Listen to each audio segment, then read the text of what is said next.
안 물어봐도 알려주는 남 얘기 아날람 223회 2부 저 박 박사와 한수성님 그리고 이근금 대표님과 함께 사연 남발을 진행합니다.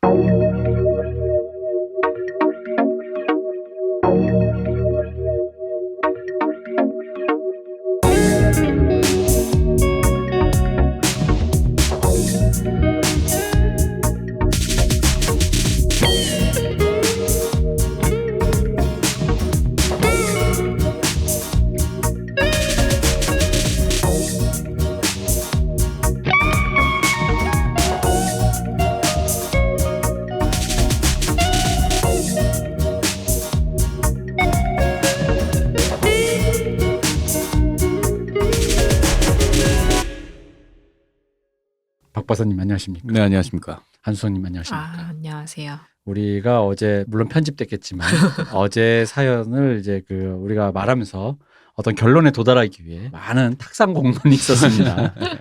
나 그래서 이제 오늘은 두 번째 이제 세 번째죠. 세 번째 사연은 조금 편안하다기보단 조금 그냥 이제 한담의 느낌으로 우리가 좀 해줄 수 있는 얘기가 있을 수도 있고 없을 수도 있는데 어쨌든 이런 고민이 왔습니다. 제목이 뭐냐면 숨쉬듯 열정페이 당하는 예술계통 종사자에게라고 왔습니다. 이 사연자가 웹툰 작가 지망생이라고 하세요. 이 관련 학과를 졸업하시고 입시학원 선생, 스튜디오 보조, 외주업체 단기계약 사원 등 일을 하다가 퇴사하시고 시골 집으로 내려가서 이게 이제 폐관 수련한 거죠. 안 되겠다. 이렇게 살면 안 되니까 좀 뭔가 내 커리어를 만들어야겠다.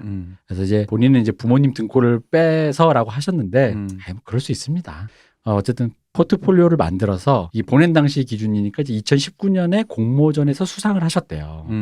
근데 이제 이게 잘 됐잖아요. 네, 축하드립니다. 네, 근데 이게 기쁨도 잠시 그 수상된 그 해당 그 곳에서 사연자에게 글이 아닌 이분 웹툰 작가니까 글도 쓰고 그림도 그리시는 분인데 글이 아닌 그림만 작업하기를 요구하고 심지어는 6개월 동안 방치 그냥 뭐 어떻게 컨트롤 안 해주고 뭐 무급으로 또 일을 하셨대요. 이렇게 근데 이분이 표현으로는 편의점 알바비보다 적은 고료, 즉 최저임금보다 적다는 얘기죠. 최저임금보다 적은 이 고료를 받고 게다가 사실 이게 제일 치명적인 것 같아요. 우리한테는 예술 계통 종사 완결 이후에 이 지금 자기가 작업하는 지금 작업이 완결 이후에도 포트폴리오가 될 것 같지 않은 작업물이라는 거가 고민이라는 거죠. 사실 이게 되게 크잖아요. 그죠? 특히 어릴 때 예술 계통 종사자가 아직 페이까지는 내가 생각 안 하더라도 이게 커요. 이게 나왔는데 결과물이 어디에 보이기 좀 민망한 약간 포트폴리오도 될 것 같지 않은 커리어의 일부가 될 것 같지 않으니까 시간도 돈도 안 되는 거죠. 그러니까 뭐 아무것도 안 되는 어떤 그런 건데 그런 중에 이분이 이제 되게 부지런하신가 봐요. 놀고만 계신 게 아니라 열심히 작업을 해서 다른 공모전에 또 제출하셨대요. 근데 거기서 이제 수상은 아니지만 이제 그걸 보고 연락이 온 거야. 작업을 제안이 왔대요. 근데 이제 이 제안을 한 곳이 지금보단 좀 더 높은 고료를 제시했기에 일단 그곳으로 옮기기로 하고 마음을 굳히셨다고 합니다. 근데 그곳에서도 들은 얘기는 작업물이 나오기 전까지 다시 몇 달간은 무급으로 일을 해야 한다는 것에 다시 한숨이 막 나오셨다고 해요. 그래서 이게 이분이 여느 예술대와 마찬가지로 수십 명의 동기들과 그러니까 원래 이분은 이 예술대 다른 데서 이게 수업할 때와 마찬가지로 수십 명의 동기들과 교수님한테 과제물을 이제 가루가 되도록 까이는 게 일상이었기에 원래 그렇죠. 예술대라는 게 자기 과제물을 이제 남들 앞에 선보였을 때 가루가 되도록 까이죠. 그래서 멘탈이나 자존감에 문제가 생긴 것은 본인이 보기 아니라고 하세요. 그리고 이제 또한 본인 손을 떠난 작품에 자아 의탁을 해서 내 작품은 뭐 이래선 안 돼, 고쳐선 안 돼, 막 이런 식으로 훼손돼선 안 돼, 이런 식으로 죽을 듯 목숨을 거시는 쪽도 아니라고 합니다. 이 왕가희 같은 분이에요. 왕가희가 편집본이 그 액션용 씬이 좀 더 붙었으면 좋겠다, 뭐 이런 요구들이 각 나라마다 있으니까 액션 씬 B컷 이렇게 편집하는 거 필름을 같이 통째로 줬었어요. 그래서 한국 같은 경우는 액션 씬이 더 붙었는데 나중에 그 왕가희한테 물어봤거든요. 뭐 뭔 상관이야라고 했대요. 뭐 그러거나 말거나라고. 이분도 그런 약간 쿨함이 계십니다. 그래서 그냥 본인은 스스로 한계 이상으로 최선을 다해 작업해도 그냥 작업물은 작업물이고 나는 나다. 제 생각에 이분은 예술대에서 가장 크고 좋은 걸 배우고 나오신 것 같아요. 가장 중요한 게 저는 이거라고 생각을 하는데 근데 이제 중요한 건 노력을 해도 금전적으로 돌아오는 것은 없으니 이 길을 계속 가야 하는가. 지금이라도 만화를 취미생활로 하고 다른 일로 이제 알아봐야 하나. 흔히 말해 이분 표현은 치킨집을 해야 되는 거 아니냐. 그래서 이제 이분은 이제 저희가 사연상 줄였습니다만 저희 아날람이 인생 선배로서 무언가 말씀해 주셨으면 하고 뭐 딱히 답은 없는데 사연을 보내셨대요. 특히 제가 방송에서 종종 말했던 담배 연기로 구름 과자를 만들던 시절에 대해서 그때 얘기도 한번 들어보고 싶다라고 말씀하셨습니다. 그러니까 일종의 뭐 고민이라기보단 사연 공유에 또 가깝습니다, 이것도. 자, 근데 이제 그 숨쉬듯 열정페이 당하는 예술 나이가 대충 어느 정도 되시나요? 그러면 아무래도 30대 초반? 30대 초반 뭐 남성인지 여성인지를 좀 특정이 안 되니까요. 음. 뭐 이렇게 군대를 다녀오셨는지 뭐 아닌지 잘 모르겠습니다만 어쨌든 뭐 20대 후반에서 30대 초반의 전형적인 어떤 세대겠죠. 네. 네, 젊은 분이라고 저는 생각이 되고 그렇다라면은 자 이제 이 대표님한테 물어봤으니까 그 얘기 한번 먼저 아, 해주셔야죠. 담배 연기요? 네, 그 시절 어땠는지. 담배 연기랑 제가 보내던 시절은 정말 제가 이제 이렇게 얘기할 수 있어요. 제가 90년 지난 세기 얘기를. 지난 세기 90년 지난 세기가 어떤 세기였냐면 그러니까 저희 아버님도 지난 세기의 버블을 좀 타시고 집이 좀 이제 좀 괜찮으니까 아들이 대학교를 다니면서 뭐 딱히 뭐 날라리가 되어가는 거에 대해서 그렇다고 해서 오렌지족이 될 만큼의 그런 집은 아니고 무슨 외제차를 끌고 압구정에 서서 뭐 야타 이런 건 아닙니다. 그냥 잘 놀러 다녔다. 연극영화과 친구들이랑 영화 보면서 잘 놀러 다녔다. 뭐 그냥 그 정도인데요. 그러니까 넌 왜 나이키를 신고 서울로 올라가 나이트를 가니 같은 소리를 듣던 시절의 얘기입니다. 근데 그러다가 이제 집이 망해서 이게 어디로 어떻게 해야 될지 모르던 시절이 바로 그 이렇게 담배 연기로 시간을 보내던 때입니다. 생각을 해보면 저는 그런 것 같아요. 이렇게 운이 좋았다고밖에 생각을 못합니다. 일종의 사회 안전망이라고 할 수 있는 게 일종의 학연지연 뭐 그런 거죠. 뭐냐면 제가 담배 연기를 피던 그 시절에 우리 집이 망했을 때 사실은 아마 학교에서 중간에 이탈해서 그냥 지금 무슨 텐트에서 사는 외국인 노동자들 좀 그런 공장에 갔었어야 돼요. 갔었을 수도 있어요. 근데도 그거보다는 조금 더 나은 누가 알바도 좀 주고 일자리도 좀 주고 뭐 제가 잘 데가 없으면 누가 친구가 재워주고 라고 했던 것은 결국은 다 학연지연이거든요. 그러다 보니까 사실은 제가 무슨 특별한 노하우가 있어가지고 혹은 제가 뭐 여러분들은 모르는 어떤 인생의 깊은 예술적 고민 속에서 바닥을 쳤다. 내 내면은 그랬을 수 있지. 내 내면이야. 내 내면은 마음은 지옥이지만 남들한테 거창하게 얘기할 만한 것은 안 되고 말하고 보면 사실 그런 뭐랄까 우리 한수성님이 자주 하실 찻잔안에 되게 그런 류의 인간이었다. 사실 일단 이거부터 먼저 고백을 해야 될 것 같아요. 그러고 나서 우리 박 박사 방에서도 여기엔 출연하지 않지만 가끔 언급된 어떤 모 감독님의 집에서도 그리고 또 수많은 친구들의 집에서 베트남 친구의 집에서도 담배를 피면서 세월을 보냈죠. 세월을 보낸 이유는 하고 싶은 일은 있는데 기회는 없고 그러면서도 그 전공한 것들에 관계돼서 뭔가 이런 식으로 자잘한 일거리는 들어오는데 일종의 열정페이죠. 페이 뭐 적고 진짜 말 그대로 차비 쓰고 밥 먹으면 사라지는 돈. 근데 점점 웃긴 게 뭐냐면 왜 커리어가 좀 쌓여서 일이 좀 알바가 들어오기 시작하면서 그 돈이 좀 늘 줄 알았다? 20년 뒤에 똑같지. 좀 늙죠. 그래도 왜냐면 흔히 말하는 문세님 표현을 빌리자면 자본 축적의 시기가 올 줄 알았다 이거지. 남는 돈으로 뭔가 자본이 축적된다라는 거. 근데 자본 축적의 시기가 안 오는 거야. 점점 돼요. 물론 그거는 그 중에는 우리 중에 대표적인 케이스는 물론 얄작가지만 우리 또한 얄작가처럼 없는 돈에도 풍류를 즐기다가 그런 경우가 또 있었다.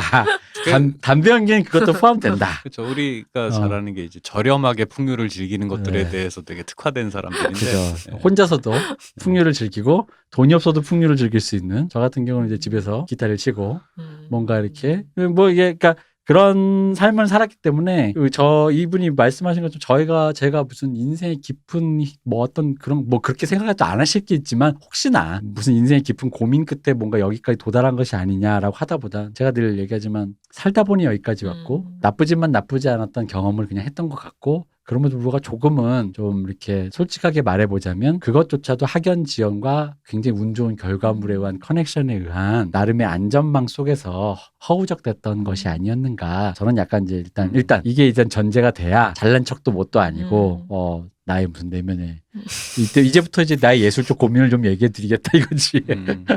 이제 그런 것 같아요. 그래서 그러다 보니까 사실 예술계통의 종사자는 이렇게 말씀드릴 수밖에 없습니다. 여기는 그냥 그 도박판입니다. 한 방 아니면 올 오와 나띵입니다. 누가 타짜의 고니가 되든가 아니 고니한테 털리는 사람 누구죠? 그 무슨 교수님 뭐 많잖아요. 다른 네. 사람들 그런 사람이 되든가. 근데 고니가 되려면 어떻게 하죠? 우리 그 누구야 평경장한테 기술을 배우잖아요. 네. 근데 여러분은 기술을 이미 배우셨죠? 배우셨는데도 왜 타짜가 못 되죠? 타짜가 많기 때문에. 여러분은 그냥 호구를 상대로 터시는 분이 아니에요. 탁자끼리 뭐냐고요? 당신 앞에는 아귀와 짝귀가 앉아있지 교수님이 앉아 계시지 않아요. 그 상태에서 싸늘하다를 평생 느끼면서 올로와 나띵에 거는 게 일단 이 판이에요. 네. 일단 이 판. 일단 이분이 예술계열 종사자라고만 일단 한정하셨으니까 저희들도 예술계통 열정페이 당하는 다른 계통 종사자는 일단 제외했습니다. 예술계통 종사자니까 이 판이 그렇습니다. 그러다가 갑자기 나랑 옆에서 담배를 나눠 피던 돈이 없어서 2,000원, 2,000원씩 보태서 4,000원짜리 담배를 나눠 피던 친구가 한 1년이 지났더니 영화가 잘 돼가지고 웹툰이 터졌더니 웹소설이 터져서 갑자기 자동차를 하나 끌고 와. 차를 타고 와. 박 박사! 이럴 수 있어요. 이게 이런 세계예요. 그러니까 이게 뭐 이제 네네. 일단 뭐, 그렇습니다. 네, 한수성님이 비슷한 세대일 것 같아가지고 음. 이게 사실은 약간 이런 종류의 산업 안에서 네. 일하는 것도 라떼하고 네. 요즘 젊은 친구들하고 또 태도가 좀 틀리더라고요. 아, 그렇죠. 예. 네, 그래가지고 좀 말씀드리기가 좀 조심스러운 면이 있기는 한데 제가 그래서 최대한 조심스럽게 네, 말씀드려요. 그러니까 자꾸 나는 사실 기승전 꼰대라는 식으로 비난받는 거 되게 싫어하는데 저도 기성세대라서 네. 근데 자꾸 그렇게 얘기가 되네요. 그러니까 왜냐면 그래서 제가 깐 거잖아요. 네. 저는 굉장히 허접한 인간관계 그 사회 안전망 속에 살았기 때문에 내가 무슨 현자도 뭣도 아니고 그냥 나이든 꼰대일 뿐인데 그런 전제 안에서 듣고 싶다면 일단은 내 경험상으로는 그렇다. 그러니까 이게 가장 큰 문제가 페이가 이제 수입이 일정하지가 않으니까 돈이 안 모이고 돈이 안 모이면은 빚으로 살다가 돈 들어오면 빚잔치하고 또 땡전 한 푼 없는 상태에서 다시 시작. 이거에 무한반복이니까 지치긴 해요. 진짜로 지치긴 그리고 더 하는데. 중요한 건 요 분이 하나 말씀하신 거 이거. 어떤 거? 뭐. 그러니까 커리어가 안 되는 작업이 자꾸 연결이 된다는 거. 이게 우리랑 바닥이 틀려서 이 어. 말이 맞는지 모르겠는데 커리어랑 연결이 안 되는 것 같아도 창작자한테 작품 경험이 누적되는 건 무조건 플러스거든요. 그죠? 그 경험치는 경험치인데 네. 제가 이제 그 부분이 바로 이 아마 방금 박 박사님 네. 말씀하신 그 우리 세대의 생각과 네. 요즘 세대 생각의 차이인 것 같아요. 우리 세대는 진짜 그 경험이 누적된다는 약간 도제식의 마인드가 있긴 있어요. 그러니까 내가 예를 들어 에로 영화 스텝을 했어. 그래서 어디 가서 창피해 말하기. 창피하지만 영화 스텝으로 그거를 통으로 겪었다라는 거에 대한 그게 있어요. 그 진짜 노하우가 또 생기기도 하고 그걸 또 나름 소중히 하는 편이었는데 요즘 젊은 친구들 하면 그게 커리어가 되냐 안 되냐의 유무 있잖아요. 그게 우리보다 좀 더 엄밀하고 엄격하고 엄격하고 되게 중요하더라고요. 그 경험이 좀 있더라고요. 그걸 꼰대식으로 얘기하자면요. 뭐가 됐든 배우는 건 있어. 뭐 이렇게 얘기하고 그게 싶은데. 그렇게 들릴 수 있다는 거지. 근데 다른 한편으로 이제 창작하는 사람 입장에서는 일단 최대한 허접하든 허접하지 않든 컨디션 이런저런 제한 조건이 붙잖아요. 네. 며칠 안에 얼마큼의 분량을 어떤 일정 퀄리티 이상 이게 제일 중요하죠. 네. 조건이 뭐든지 간에 프로페셔널이면 일정 퀄리티 이상으로 내놔야 돼요. 그러니까 그게 훈련되는 과정이 사실은 생각보다 되게 중요한데 지금 와서 생각해보면 제가 30살 초반 이쯤에는 나는 내가 완성됐다고 생각을 했지. 근데 사실 지금 와서 생각하면 아니거든요. 아니, 당연하죠. 네, 아닌데 근데 그때도 비슷한 생각을 지금 제가 수많은 찌질한 이제 얼마 받지도 않고 했던 이런저런 작업들이 있는데 그 지금 제 이력서나 이런 데 쓰지도 않는 작품들도 꽤 있기는 해요. 네, 근데 그렇죠. 그때 당시를 생각을 해보면 나는 사실은 그런 거야. 시간 안에 써서 주기는 했어. 물론 마감을 좀 주긴 했지만. 근데 지금 와서 생각해보면 이거는 사실 제 지금 기준으로는 밖으로 나가면 안 되는 글이에요. 이거는. 근데 지금도 뭐 엄청나게 뭐 잘 쓴다 뭐 이런 건 아니지만 지키려고 노력은 하죠. 뭐가 됐든 외부에 노출되는 작품은 사람들이 그 만들어지는 막후에 대해서는 관심이 없다라는 거지. 이게 10억이 들어갔는지 5천만 원이 들어갔는지 100억이 들어갔는지 사람들은 관심이 없고 그냥 나란히 놓고 그 작품의 퀄리티만 봐. 이건 잘 만들었는데 못 만들었는데 이거는 5천 치고 잘 만들었는데 이건 100억 치고는 못 만들었는데 이런 식으로 생각 안 한다는 거지. 물론 너무 망작이면 100억이나 들여서 왜 이딴 걸 만들었어라는 욕을 하긴 하죠. 근데 뭐가 됐든 프로페셔널에게 일하는 작가라는 소리를 들으려면 제일 중요한 거는 어떤 상황 아래서도 일정 퀄리티는 뽑아낸다. 라는 게 제일 중요한데 그런 관점에서 보면 사실은 커리어는 안 되더라도 인생엔 도움이 된다. 이거 되게 김무성 같네. 근데 그렇죠. 그러니까 긴 관점으로 보면 모든 경험이 예술가에게 도움이 되는 것도 맞아요. 왜냐하면 또 하다못해 포트폴리오로 공개를 못할 거라더라도 이게 왜 우리 이제 음대생 특히 이제 클래식 하시는 분한테 그 얘기 하시거든요. 하루를 쉬면 하루를 뭐라 그러지? 그분이 그랬는데 하루를 쉬면 누가 알고 아, 뭐 일주일을 쉬면 내가 알고 알고 그러니까 하루를 쉬면 내가 알고 뭐 일주일을 쉬면은 뭐 선생님이 알고 한 달을 쉬면 관객이 안다 뭐 약간 뭐 이런 비슷한 멘트였는데 그쵸, 약간 그 그런 운동 식인 거죠. 선수들한테도 비슷한 그죠. 얘기 있어요. 그러니까 예. 이렇게 뭔가 우리가 수련해야 되잖아요. 그러니까 연말을 해야 되는 사람에게는 지금보다 좀 더 나은 퀄리티를 뽑아내야 되는 어떤 그런 약간의 그 수련의 그거가 네, 있으니까 네. 포트폴리오가 될 것 같지 않지만 이분은 계속 어쨌든 간에 꾸준히 무언가 놀지 않고 우리로 치면 근손실을 당하지 않고 계속 헬스를 하실 거이기 때문에 는 거는 있다는 거지. 이제 그런 관점에서는 플러스라고 보는데 저는 이제 그래서 이제 여기서부터 한수성님이 얘기해 주셔야 될 어느 정도 좀 공감을 해주실 부분이 있을 것 같은 게 우리한테는 사실 그러니까 그 요즘 젊은 세대들이 말하는 그 엄밀하게 내 스펙상으로 이게 적을 수 있는 일이야 아니야를 굉장히 따지는 게 사실 저희한테는 조금 낯선 풍경이거든요. 그렇더라도 내가 뭔가를 배운다라는 그런 약간 관점으로 도전한 세대였다 보니까 그래서 이 부분은 오히려 우리가 얘기할 땐 되게 그렇게 거리감을 느끼실 것 같아요. 저도 지금 약간 뭔가 동의는 안 되는데 왜 동의가 안 되지라는 느낌이었었어요. 근데 이분의 그것 중에 제가 정말 많이 공감이 됐던 건 금전적으로 돌아오는 것은 없는데 이 길을 계속 가야 하는가. 이거는 사실 이분이 아니어도 제 또래 그리고 심지어 저조차도 하는 고민이거든요. 그러니까 모두가 금전적인 안전성을 지금 되게 절박하게 원하는 것 같아요. 제 네. 또래 친구들이. 왜냐하면 그게 너무 어려우니까. 그러니까 되게 가끔씩 제 윗세대 조금 연령이 높으신 분들이 가치나 어떤 지향에 대해서 얘기를 하는 걸 듣고 있으면 조금 멀게 느껴져요. 맞아요. 그죠. 그러니까 그게 제가 체감이 요즘 되게 체감이 많이 돼가지고 그런 얘기를 안 하려고 애를 쓰는 중이거든요. 그래서 우리가 네. 지금 판수석 언니한테 바톤을 넘긴 거잖아요.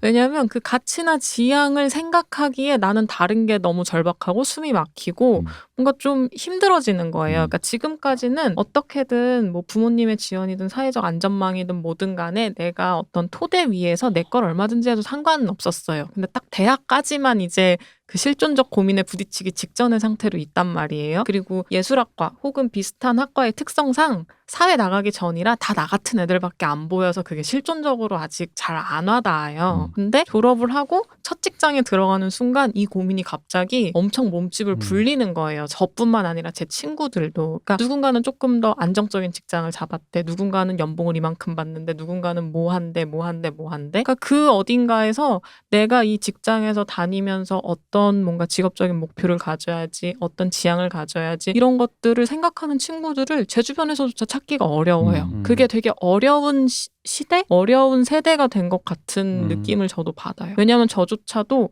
애들을 만나면 하는 얘기가 주식, 뭐 정치 얘기는 거의 안 하고 주식, 코인 얘기는 저희 세대 똑같이 합니다.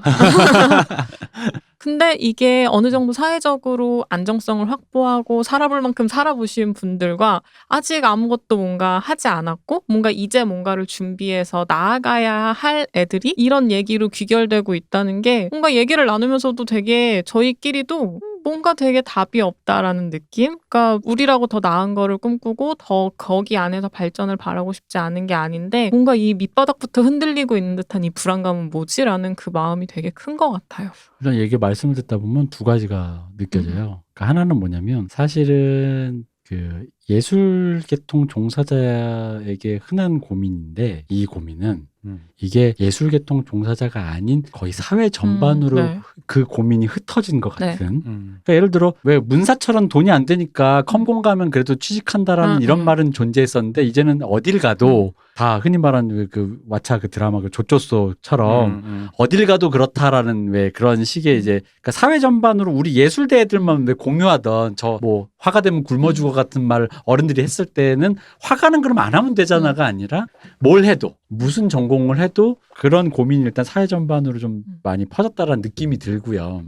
일단 그게 가장 큰 것 같아요. 그게 왜냐면은 그 예술계통 종사자 그리고 가치와 지향이라는 것도 이게 이제 다른 거는 이제 아무래도 버블 시대 세대니까 약간은 그 낙관적인 게 몸에 배이는 게 있어요. 맞아요. 그러니까 저 윗세대, 그러니까 네. 저 이 대표님이랑 얘기를 많이 하니까, 그러니까 이 낙관성은 뭐지? 어른들이 갖고 있는 이 낙관성은 뭘까? 어른들이 되면 저 낙관성이 생기나? 아니 안 생깁니다. 이건 그냥 이 세대가 갖고 있는 미묘한 그 성장기가 네. 우리의 성장기는 이 나라의 성장기이기 때문에 그렇죠. 네. 이 나라가 라이징하는 거를 네. 눈으로 이렇게 푸세식 화장실이 세련된 이 양변기로 바뀌어가는 과정을 눈으로 목격하는 세대와 날 때부터 그런 거는 그냥 그랬다더라로 들은 세대와의 차이인 거죠. 그러니까 네.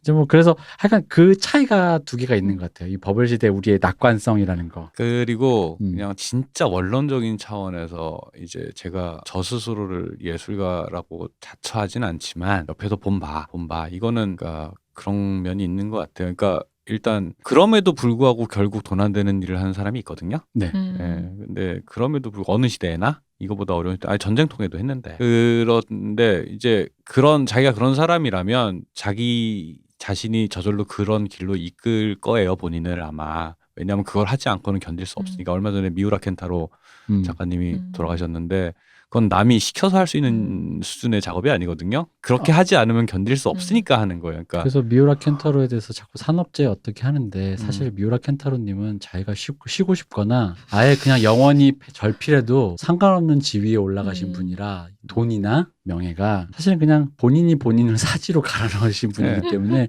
산업재해라고 보기에는 네, 그런 겁니다. 그 일종의 소명의식이에요. 그런 그렇죠. 거는. 예. 일종의 소명의식이고 좀 종교적인 세계관으로 얘기하자면 그 신이 나를 선택한 거기 때문에 거부할 수 없는 거거든요. 그런 거는. 그런 사람이 있어요. 그런 사람들이 아마 선택받은 예술가겠죠. 그렇죠. 예. 그 저희가 공옥진 선생님 얘기할 때도 했던 것처럼 그러니까 이게 제가 몸부림으로 표현했잖아요. 이게 막 가만히 있으면 안 되는 사람들이 있어요. 그러니까 제가 그래서 우리도 그 방송에서 우리가 겸손하게 얘기했잖아요. 이런 사람들이 예술하는 거구나. 예. 그러니까 산타나가 다큐멘터리에서 그랬단 말이야. 멜로디 어떻게 이런 멜로디를 만드냐. 그거는 신이 알려주시는 거라. 맞아요. 근데 그거는 그런 순간이 선택받은 예술가들 속에서 뮤즈가 갑자기 스쳐 지나가는 그 순간이라는 것들은 사실 아무한테나 오는 건 아니에요. 그러나 이제 훈련으로 어느 정도 따라갈 수는 있겠죠. 그래서 사실은 냉정하게 사실은 더하기 빼기 해보면 답은 뻔해요. 저도 이제 나이 먹고 나서 집안의 경제적인 위기를 온몸으로 받으면서 느낀 게 아씨 올 거면 좀 젊을 때 오지 뭐 이런 생각이 힘 있을 때라도 오지 전성기 다 지나서 하룻밤 새면 이틀을 쉬어야 되는 상태에서 이런 게 오니 참 힘들다 뭐 이런 생각을 했는데 근데 그때 저도 느낀 게 이제 절실하게 경제적인 토대를 이게 왜 일이 잘 안 풀려서라던가 내가 이게 주변 사람과 관계가 안 좋아서라든가 내 커리어를 인정받지 뭐 이런 고민들이 사람을 우울하게는 만드는데 이 경제적인 위기가 오니까 이 사람의 토대를 흔들잖아요. 그렇죠. 네. 진짜 이 공포는 차원이 다르더라고요. 맞아요. 진짜 이게 이 존재 자체를 경제적인 근간이 흔들린다라는 거는 단순히 그냥 나 개인적인 문제에서 오는 우울하고는 이게 완전 정신이 번쩍 들면서 내가 배부른 고민하고 있었구나가 이제 확 오게 되는 그런 게 있어요. 근데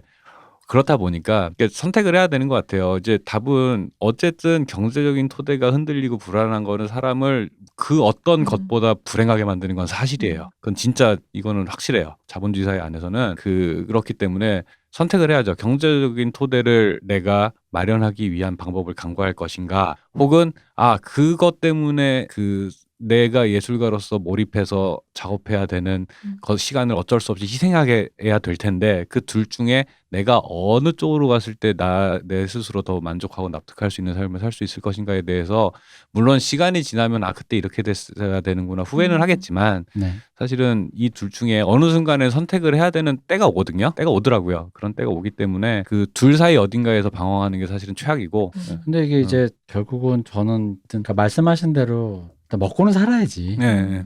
일단 나는 그거는 전제를 일단 하고요. 근데 그러면서도 이제 그런 거라는 거지. 이제 예술 계통으로만 한정을 해보자면, 그러니까 내가 정말 이게 안 하면 안 될 것 같아라는 느낌이 드냐 이거죠. 그러니까 무슨 이거는 그거랑 오히려 차라리 더 하찮게 비유할게요. 차라리 제가 최근에 나는 내일 어제 너를 만난다 그걸 보면서 나는 내일 어제의 너를 만난다. 첫 장면에서 고마츠 나나가 지하철을 타고 있는데 그 남자 주인공이 그 컷을 보자면 그 컷이 나오고 첫눈에 반했다라는 나레이션을 치는데 고마츠 나나의 얼굴로 그 모든 게 설명이 돼요. 그래 반해. 반해. 그리고 저 여자가 내릴 때 따라가서 말을 걸어야 될 것 같아. 근데 공감돼요. 따라가야 돼. 이거는 가서 치안이야 소리를 듣더라도 안 하면 후회할 것 같아. 그러니까 내 말은 제가 왜 이런 얘기를 드냐면, 그러니까 이게 지금 금전적으로 물론 그건 제일 중요하니까 그건 기본으로 놓고 깔아놓되 제가 방송에서 내내 5년 동안 얘기했던 거. 나에게 이게 미망이 얼마나 남을 것인가. 내가 이걸 관뒀을 때 사람은 결국 거기서 못 태어나는 거거든요. 내가 걔한테 말을 걸었으면 그래서 제가 제일 하찮은 그런 지하철에서 본 여자한테 말을 걸었으면이라는 말을 하는 이유가 그게 자기를 계속 맴돌아요. 근데 이게 크게는 누구를 잃어버린 거 있잖아요. 왜 뭐 예를 들어 자식이 사고로 뭐 했을 때 왜 그런 사고나 이런 걸로 왜 타인을 잃어버리신 분들이 계속 그걸 복귀하신대잖아요. 아, 내가 그때 걔를 보내지 않았으면 네, 손을 네. 잡았으면 뭘 했더라면에 그걸로 자기 인생은 이미 거기서 멈췄어. 우리 지난주에 했던 노멀 피플처럼 맞아요. 삶이 거기서 죽었단 말이야. 내가 이제 지금 살아있는 게 아니란 말이야, 지금. 그러니까 이게 예술이라는 게 몸부림과 같고 자기 미우라 켄타로의 좀 생명력을 고갈시켜서 무언가를 쏟아내서 이 인간의 육체성 안에서 한계 안에서밖에 존재할 수 없는 작업의 방식이라면 그렇다면 이제 저는 이제 오히려 진짜 기로에 쓰신 거라고 저는 생각을 하는 거죠. 네. 이게 과연 얼마나 나에게 그게 그렇게 중요해? 예, 그 말씀하신 것처럼 그 사실은 제가 그런 경제적 위기를 겪으면서 되게 웃긴 얘기인데 네. 인터넷에 짤방 중에 그런 게 있어요. 할아버지가 지팡이 들고 이러고 쳐져 있는 만화 그림이 있어요. 그 대사가 뭐냐면 못 먹은 밥이 생각나겠는가 못 이룬 꿈이 생각나겠는가 라고 써 있는 짤이 있어요. 그 하나 별거 아닌데 저는 그 짤이 저한테 영향이 되게 컸거든요. 그건 전 네, 공감합니다. 네. 그래서 뭐 꿈을 이루기 위해 열심히 해라 이게 아니라 그 질문에 답을 하라는 거지. 할 수밖에 없는 상황이 온다라는 건 거죠. 네. 근데 결국은 밥을 못 먹으면 죽습니다. 네, 그러니까 저는 그게 나쁘다 혹은 이게 옳다 혹은 저게 좀 더 뭔가 멋지고 폼난다 이런 얘기를 하는 게 아니라 사람은 결국 어떤 선택을 할 수밖에 없는데 중요한 건 어떤 선택을 할 때 예를 들어 그러니까 이분이 지금 말씀하신 걸 토대로 했을 때 이분이 이제 만약에 이 모든 걸 관두고 아까 치킨집이라는 표현을 하셨거든요. 그러니까 뭐 동네에서 뭐 그런 장사를 하신다고 했을 때 저는 그게 나한테 치킨을 튀기면서 더 맛있는 치킨을 튀겨서 사람들한테 대접할까가 아니라 치킨을 튀기면서 치킨이 타는 줄도 모르고 웹툰에 대한 생각을 하고 계신다면 이 모든 것이 잘못되었다는 거죠. 네. 그러니까 저는 그거라는 거예요. 혹은 치킨을 튀기면서 더 맛있게 만들려고 집중할 수도 있는 건데. 그렇죠. 예, 그렇게 누가 어떻게 될지는 아무도 몰라요. 그러니까. 아무도 몰라요. 그러니까 하다 보니까 이게 적성이 맞아. 그리고 오히려 치킨을 더 맛있게 튀기게 노력하다 보니까 장사가 잘 돼서 막 여유가 생기고 뭐 할 수 있지. 그 사람 일이 모른다니 그런 건데. 그러니까 내가 말하는 건 그런 거지. 그러니까 이걸 하면서 떡볶이가 타는 줄 모르고 치킨이 타는 줄 모르고 자기가 가지 않았던 거에 망상이 계속 그랬더라면이 되는 거라면 그것은 그러니까 그것이야말로 시간 낭비다라는 거지. 근데 그렇다라면은 나는 제가 저번에도 얘기했잖아요. 그러니까 이게 사실 이게 뭐 물론 이게 팔자 좋은 소리긴 한데 어쨌든 간에 여기에서도 뭔가 누구의 어시스트나 뭔가 그러니까 어쨌든 금전적으로 뭔가 할 수 있는 길을 찾는다라는 게 있을 거라고 나는 생각을 하지만 그렇다고 해서 그걸 하라는 건 아닙니다. 꿈쪽으로 가라 이런 얘기가 아니라 다 본인이 그리고 저는 그거를 충분히 겪어보시는 것도 좋다고 생각해요. 그러니까 그냥 치킨을 구워보라는 거지. 그래서 내가 무엇을 할 수밖에 없는 인간이구나라는 거, 나에게 적응하는 기간이 필요하다고 나는 생각해. 그러니까 반대로 내가 웹툰이든 뭐 시나리오든 쓰고 있으면서 잔고가 없어서 그때 취직을 할 거 뭐 이딴 소리 하고 있을 것 같으면은 그냥 취직하라는 거지. 그러니까요. 좋은 말씀하신 게 어쩌면 진짜로 이제 머릿속에 사실은 방법은 있어요. 그러니까 뭐 좋은 방법은 아닐지라도 내가 당면한 문제가 있잖아요. 계좌에 돈이 없다. 뭐 병원을 가야 되는데 병원비가 없다. 당면한 문제가 있으면 당면한 문제를 해결하기 위해서 그럼 당장 계좌에 100만 원을 채워놔야 되는데 뭘 하지? 제일 빠른 거 쿠팡 플렉스 갈까? 후에서 한 20일 정도 내가 밤을 새면은 100만 원 채울 수 있는 이런 구체적인 방식들을 문제를 직시하면 답은 있어요. 답은 있는데 문제를 직시하고 답을 해서 답을 구체적으로 실행하려는 그 순간들이 쌓이다 보면 이제 이 대표님 말씀대로 안다는 거지. 치킨집을 준비하다 개업 직전에 엎을 수도 있어요. 안다는 거지. 이게 맞구나 틀리구나가 되게 선명해지는 순간이 와요. 이게. 근데 대부분은 관념 속에 있어 이 고민들이다. 관념 속에서 머릿속에서 시뮬레이션만 계속 하는 건 거야. 손에 와닿. 실제로 치킨집을 생각하고 노가다이를 생각하는 거랑 아침에 6시에 일어나서 공구리 치러 가는 거랑은 전혀 달라요. 내가 아침에 공구리 치러 나가면서 느껴 여기 아니구나 라든가 여기가 내가 있을 곳이구나라는 게 몸으로 느껴져요. 이거 정말 꼰대 같은 소리인데 근데 맞아요. 네, 그리고 꼰대 같은 소리인데 담배 연기 말씀하셔서 이분이 그 얘기하면 시나리오 써야지 하고 담배 피는 거랑 빈 한글 화면을 쳐다보고 있는 거랑은 같은 담배를 피고 있는데 완전 다른 일이에요. 시나리오 생각을 한다는 거에선 똑같을 것처럼 느껴질 수도 있는데 완전 다른 영역이에요. 그건 진짜. 그러니까 그래서 저는 그냥 아마 뭐 이분이 저보다 더 많은 뭐랄까 당면한 그리고 세대가 다르니까 저보다 제가 느끼기에 제가 요즘 젊은 친구들에게 느끼는 거는 굉장한 실존적인 위협을 느낀다고 저는 생각해요. 저희가 세대가 느꼈던 것보다 훨씬 더 높은 강도의 고민과 위협 속에 있다라고 저는 노출돼 있다고 생각하고 그중에 저는 물론 그게 다 100% 동의하진 않아요. 그중에 일부는 너무 과하게 겁먹거나 혹은 실제일거나 그러니까 그건 사람마다 개인차가 있겠지. 근데 이제 그러니까 거기에 대해서 제가 뭐 야, 생각보다 뭐 나쁘지 않아 이렇게 얘기할 건 아닌 거고 어쨌든 간에 개인이 느끼기에 그것이 약하든 뭐 하든 요즘 세대가 그것을 실존적으로 굉장히 뭐랄까 공포로 느낀다라는 것까지는 저희가 동의를 하고 그랬을 때 이제 오히려 저는 이분이 좀 길게 얘기하면 이런 느낌인 거죠. 예술계통이라고 또 한정합니다. 이것조차 예술적 고민입니다. 이것이 당신의 예술의 고민이고 또 예술을 그만두더라도 이게 되게 말이 이렇게 말하면 되게 웃긴데 삶은 예술이다 이러잖아요. 그러니까 내 삶이 이게 웃기잖아. 그러니까 근데 내가 죽을 때까지의 내가 겪어왔던 그 삶의 그 거대한 그 어떤 길. 근데 다른 사람 보면 되게 하찮아. 뭐 내가 뭐 우리가 그죠? 우리가 뭐 봉준호도 아니고 뭐 무슨 뭐 책에 나오는 뭐 프레디 머큐리도 아닌데 우리 삶이 뭐 얼마나 그랬겠어. 근데 그 삶에 어쨌든 그러니까 근데 그 나에겐 되게 소중한 내가 선택한 하나하나 선택해서 빚어놓은 거죠. 뭐 이생망이라고 하더라도. 근데 이제 그런 것들의 그 관점에서 봤을 때도 바로 그거 앞에 이제 드디어 마주한 거지. 이제 그런 삶이 예술이다라는 관점에서도 그런 거고 본격적인 예술을 작품을 만들겠다라는 관점에서도 마주한 거지. 그러니까 사실은 어떻게 보면 이제 온 거예요. 진짜로 온 거예요. 이게 지금 말씀하신 거기에 사연 써는 거 보니까 되게 부지런히 이것저것 계속 하시는 분이라서 사실은 뭐 알아서 잘 하실 거라고 생각은 드는데 저도 그래요. 사실 우리처럼 담배 피고 비난만 본 사람은 아니야. 그러니까 남 작품 보면서 품평회나 하면서 세월 보내고 이러는 분은 아니고 실제로 하시는 분이니까 내공도 상당하실 거고 근데 다만 현타가 계속 오시는 거겠지. 계좌에 쌓이는 건 없는데 일은 계속해야 되고 모모니들 커리어도 딱히 남는 거 없는 것 같고 뭐 이런 그 상태인 거라서 사실은 저희보다 더 어른스러운 면이 분명히 있으실 거라고 저는 생각하고. 이미 그거는 동의합니다. 훨씬 어른스럽다고 생각해요.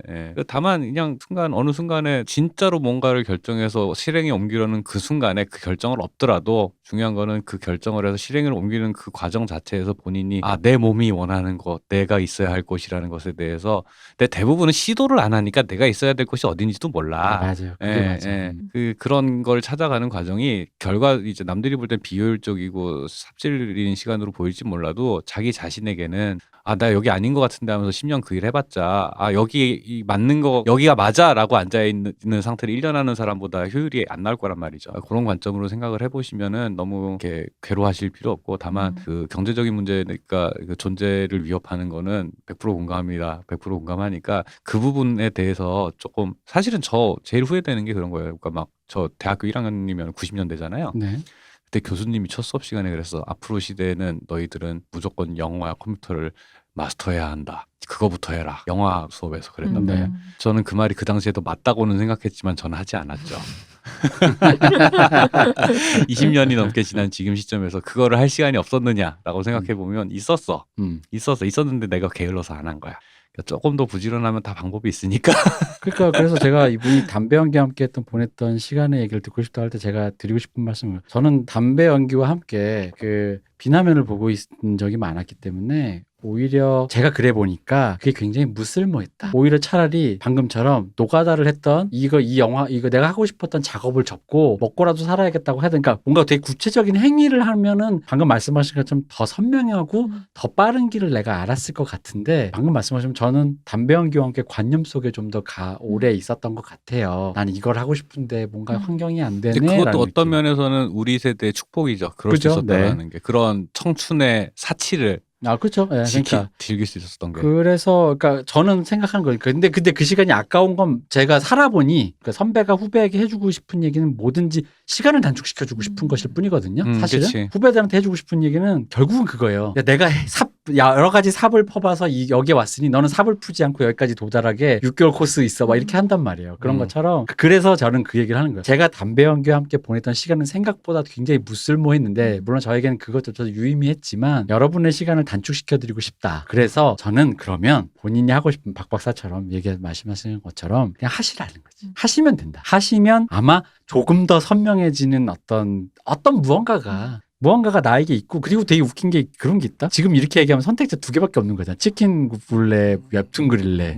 근데 이상한 게 사람이요. 이게 사람이 아이러니한 게 치킨 말고 그러니까 굽다 보면 갑자기 뭔가가 이상한 데로 빠질 때도 있어요. 치킨을 굽더니 치킨을 너무 좋아하시는 어떤 분이 있는데 배달을 만약 이분이 여성분이라고 치자. 치킨을 구웠는데 배달해주는 사람이랑 사랑에 빠졌어. 근데 그 친구랑 같이 다니면서 뭔가를 딴 일에 어떻게 가게 돼. 커뮤니티에. 거기서 무언가를 하게 되다 보니 뭔가를 하게 돼. 뭐 이런 식. 그러니까 세상 일이라는 게 희한하게 내가 전혀 왜냐면 그래서 우리가 관념에 있었다는 거예요. 왜냐면 우리는 머릿속에 이렇게 하면 누구 찾아가서 누구를 하고 누구한테 연출부를 들어가면 뭐 하겠지, 시나리오 쓰면 이렇게 되면 이런 코스가 되겠지, 뭐만 먹을지. 근데 그렇다고 해서 지금 당장 내가 나가서 쿠팡하고 노가다 뛰어서 그 시간을 벌어서 시나리오 뭐 이거 머릿속으로만 내가 그랬기 때문이거든. 근데 내가 분명히 이걸 안 하고 다른 쪽으로 가도 어떤 방향으로 내가 무언가, 근데 그게 지금은 두 개밖에 지금 관념 속에 없으니까 일 아니면 올와 나띵 같은 거야. 그리고 왠지 그게 또 예술하시는 분들에게 약간 실패의 경험 같거든요.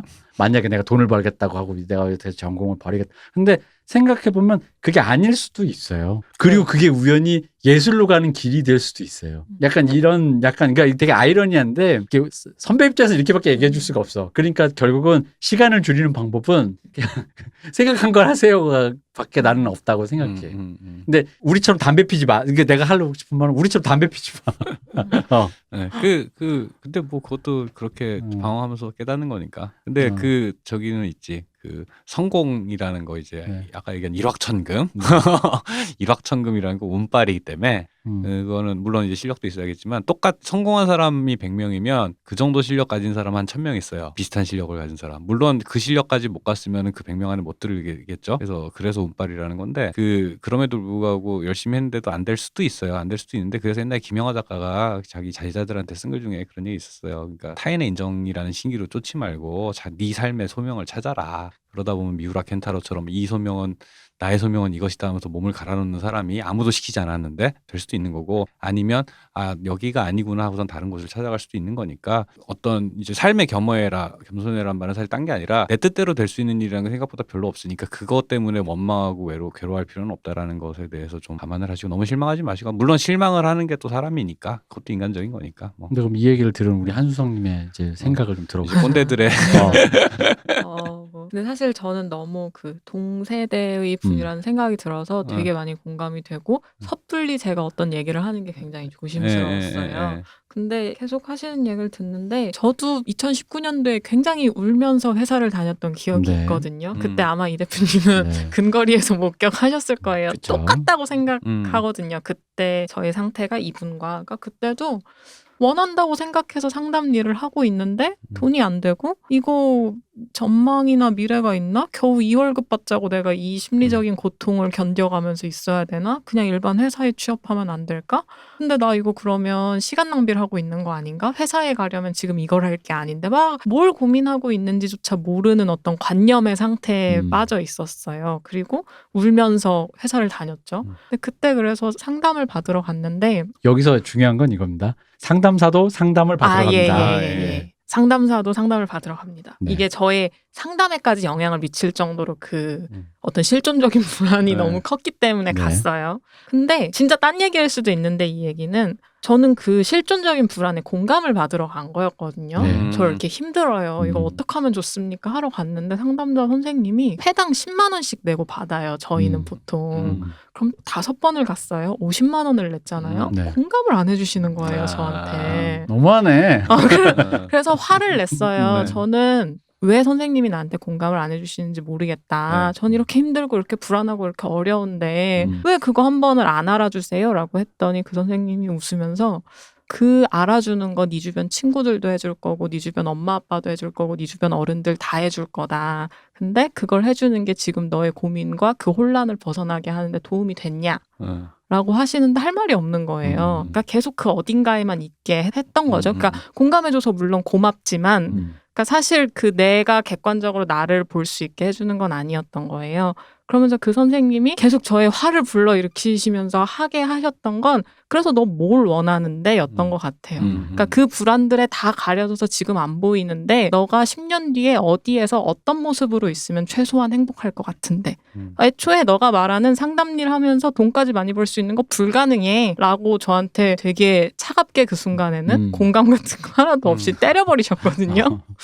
근데 그때는 그게 되게 원망스럽고 싫었는데 그게 되게 많이 도움이 됐던 것 같아요, 저한테는.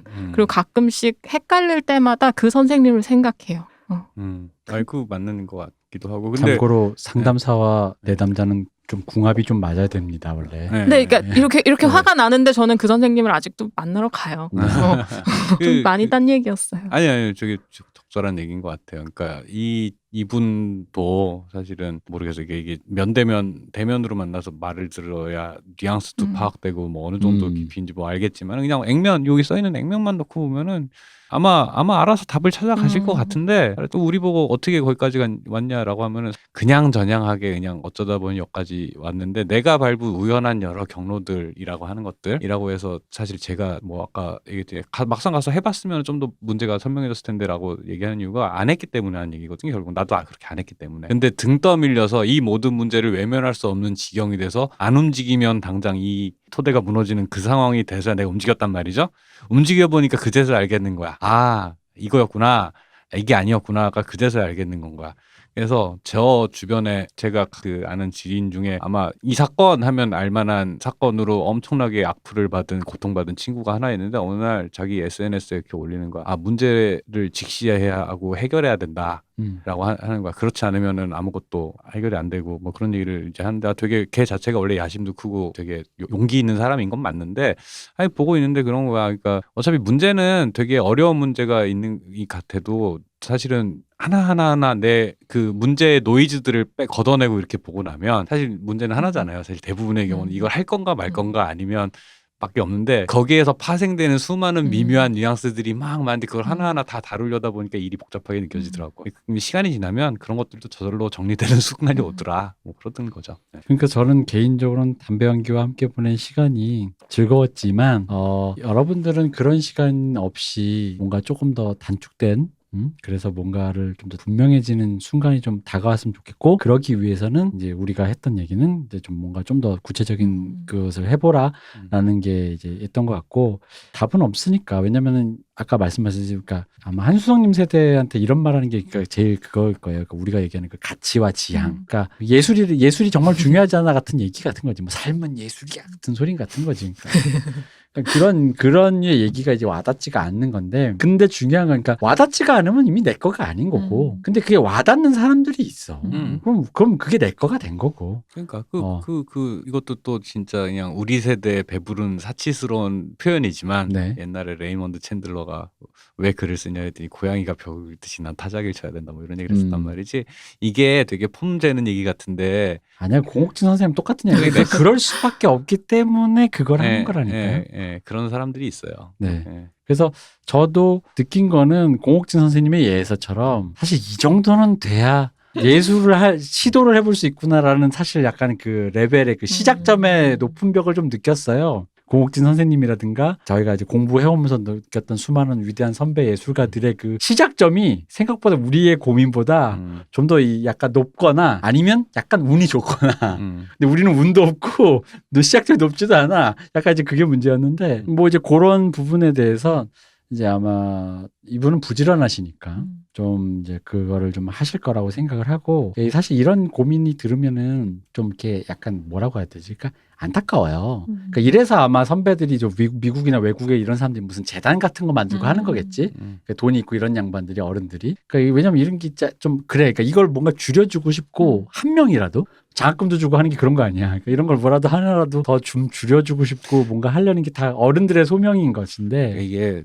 참 내가 여기서 이 방송에도 그런 얘기 했었나? 뭐요? 후배들이 책 추천해달라 그러면 내가 맨날 하는 얘기가 있어요. 네. 이 책을 봐야 되는 애들은 그래요. 하셨죠. 늘 하셨죠. 봐야 되는 애들은 봐도 이해를 못하고 이 책을 이해하는 애들은 봐도 볼 필요가 없다라는 건데 뭐 그냥 사는 거 똑같은 것 같아요 보면은. 근데 이제 우리랑 느끼는 이제 그 어떤 그 감수성의 그 차이가 좀 다르다 보니까 그러니까 이게 그렇게 들릴 수가 있는 거야. 이 젊은 세대 한수성님과 같은 젊은 세대에게는 꼰대들이 우리가 느끼는 실존적인 공포를 너무 외면하는 거야. 마치 막, 나 지금 아파 죽겠는데, 괜찮아. 약간 이렇게 하는 것처럼 말하는 것처럼 들리는 거야. 지금 진짜 아파서 울겠다는 애한테, 우는 애한테 옆에서 좀 이렇게 좀 뭐 좀 도와니까, 안 아파. 지나고 나면 소주 한 잔 먹고 그냥 아침에 일어나 괜찮아. 약간 이렇게 말하는 것 좀 들리는 것을 느끼다 보니까 이분들과 저희 사이에 그 어떤 그 감정의 갭이라든가 좀 지나치면 그게 고리되는, 감정이 고리되는 게 사실 난 그 부분이라고 생각을 해요. 실존적인 거기도 하고. 근데 그리고 또 그러다가 이게 고리되면은 우리 세대가 그 젊은 한수성님 같은 젊은 세대한테 징징대지 마 좀 뭐 이런 소리도 한단 말이야. 막 이렇게요. 뭐 이렇게 징징대리 이렇게 이러면서 다 그랬어 막 이런 얘기도 하고 저희도 그랬어요. 저희도 징징댈 때 우리 어른이 우린 더 했죠. 우리 윗세대가 엄청 척박한 시대를 살아온 세대다 보니까 야 라떼는 말이야는 뭐 요즘 기준으로 보면 정말 상상도 못한 얘기를 들었으니까 정말요? 라고 약간 그런 건데 사회상규를 벗어나는 라떼는 말이야를 들으니까 근데 이제 그러다 보니까 세대 간에 그거를 저희가 공감을 해주면서 조심스럽게 말씀을 드리려고 함에도 불구하고 아마 그거를 저랑 박 박사는 아마 이분에게 안 닿았을 수도 있어. 이분에게 왜냐면 역시 말해봤자 꼰대네. 사실 그럴 그 확률이 제일 난 높다고 생각해요. 그리고 그거는 우리가 늙는 게 당연하듯이 너무 당연한 얘기라고 생각을 해. 그래서 그냥 제 생각에는 당신에게 놓여있는 과제를 그냥 하십시오. 근데 여기서 중요한 거는 한번 선택을 못해서 지금 그런 거잖아요. 이럴 때는 뭐냐면 찍어도 돼요. 이럴 땐 진짜 찍어도 돼요. 찍어보세요. 괜찮아요. 이거는 내가 진짜 꼰대라는 소리를 들어도 해줄 수 있는 말이야. 이거는 오래 산 사람 입장에서 요거까지는 그래도 꼰대란 소리 들어도 굳이 꼰대란 소리를 듣고 싶지 않아서 내가 말을 아끼지만 할 수 있는 말은 있어요. 여러분이 그 정도 나이대에서라면 한번 찍어보셔도 사실은 생각보다 나이와 상관없이 인생이 그렇게 찍었을 때 펼쳐지는 게 있어요. 근데 이제 그게 이제 물론 우리 표현으로 운칠기삼이라고 또 이제 또 운과 뭐 때가 맞아야 되는 거니까 모르고 아시겠지만 인생의 모든 그래프가 실패자의 무덤 속에 성공한 사람의 그 찬란한 탑과 깃발이 꽂혀 있는 거기 때문에 나는 그런 사람이 되기 싫다라는 건 모두의 마음이니까 그거는 어른도 선배도 후배도 젊은 사람도 애도 똑같은 마음이니까 우리가 같은 마음을 갖고 여러분의 마음에 다가가려고 노력한다라는 것만 알아주셨으면 좋겠고 여러분이 뭔가 조금 더 그 기간이 단축했으면 좋겠다라는 말을 이렇게 드리고 싶고 그거를 저희 기준에서는 무언가를 찍어봐라라는 말로밖에는 드릴 수 없는 되게 슬픈 이런 저렴한 단어 말고 좀 레이먼 챈들러 같이 좀 멋있게 말하고 싶은데 저렴한 말로밖에 드릴 수가 없는 이 슬픔. 그래서 뭐 그렇습니다. 근데 또 한편으로는 저는 주변에 나이 많으신 분들하고 많은 시간을 보내는 것 같거든요. 본의 아니게. 그렇죠. 많은 시간을 보내왔고 근데 가끔은 그래서 제 삶에 대해서 그분들이 이렇게 좀 그 기간을 단축했으면 좋겠는 의도로 이렇게 해주시는 조언들이 솔직히 어느 때는 짜증이 났다가도 어느 때는 들으면 어느 정도의 그 낙관성이 전염된다는 느낌을 받기도 해요. 괜찮을지도 모른다라는 그런 느낌을 받기 위해서 이렇게 막 요구할 때도 있는 것 같기도 해요. 그래서 혹시나 이 방송을 듣고 계실 좀 위 세대 분들이 너무 20대가 이렇게 싫어하는 거 아니고 그렇다. 그 온라인상에서는 극단적인 사람들이 의견을 내니까 더 그래 보이는데 아니 뭐 현실에서 팔부대끼고 사는 사람들이 뭐 얼마나 그러겠어요. 근데 다만 아까 제가 한 가지만 제가 걱정돼서 덧붙이고 싶은 게 그렇다고 해서 레이먼드 챈들러나 공업진전도 되는 사람만 예술해야 된다 이런 말을 하는 게 아니라는 그건 거. 아닙니다. 그런 뜻이 아니고 그렇게 자기 소명이라고 느껴지는 원래 뭘 하든 99%는 시간이 지나면 다 잊혀지는 것들이에요. 그래서 그 하나가 선택받은 역사적으로 남는 건데 내가 그 일에 들지 못했다고 해서 내가 그 일을 하지 말았어야 되는 사람이냐? 그건 아니야.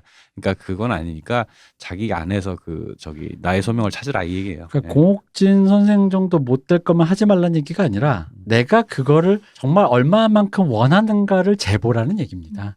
그 끝이 창대하지 않더라도 전 그게 미망을 없애는 제일 좋은 지름길이라고 생각해요. 고마츠나나를 지금 따라가서 심지어 고마츠나가 나를 보고 소리질러. 치안이야! 그러더라도 나는 말을 걸지 않으면 평생 후회할 것 같아라는 마음속에서 절박하게 같이 지하철을 따라 내리는 그 마음을 거기까지는 코너는 자기가 한번 뭐라는 붙여봐야지. 안 돼 하는 그 마음까지는. 그 정도는 젊음이 누려야 될 어떤 질풍노도의 어떤 고통이 아니냐. 저는 그렇게 생각합니다. 그 정도는 그래도. 그러니까 그거 같아요. 라떼는 말이야는 아닌데 한번 해봐. 괜찮아. 왜냐하면 이러이러해서 뭐가 잘못돼봤자 이 정도의 선에서 끝나기 때문이야 라는 정도의 말씀은 힘이 될 때가 많아요. 네, 그렇습니다. 괜찮습니다. 고마츠나나가 저를 보고 치안이 할지라도 여러분 동년배에서는 그 정도까지는 얘기 안 합니다. 그냥 전화번호가 없는데요. 약간 이런 소리를 하지. 자, 그러면 고민 해결. 공유 끝. 공유 끝.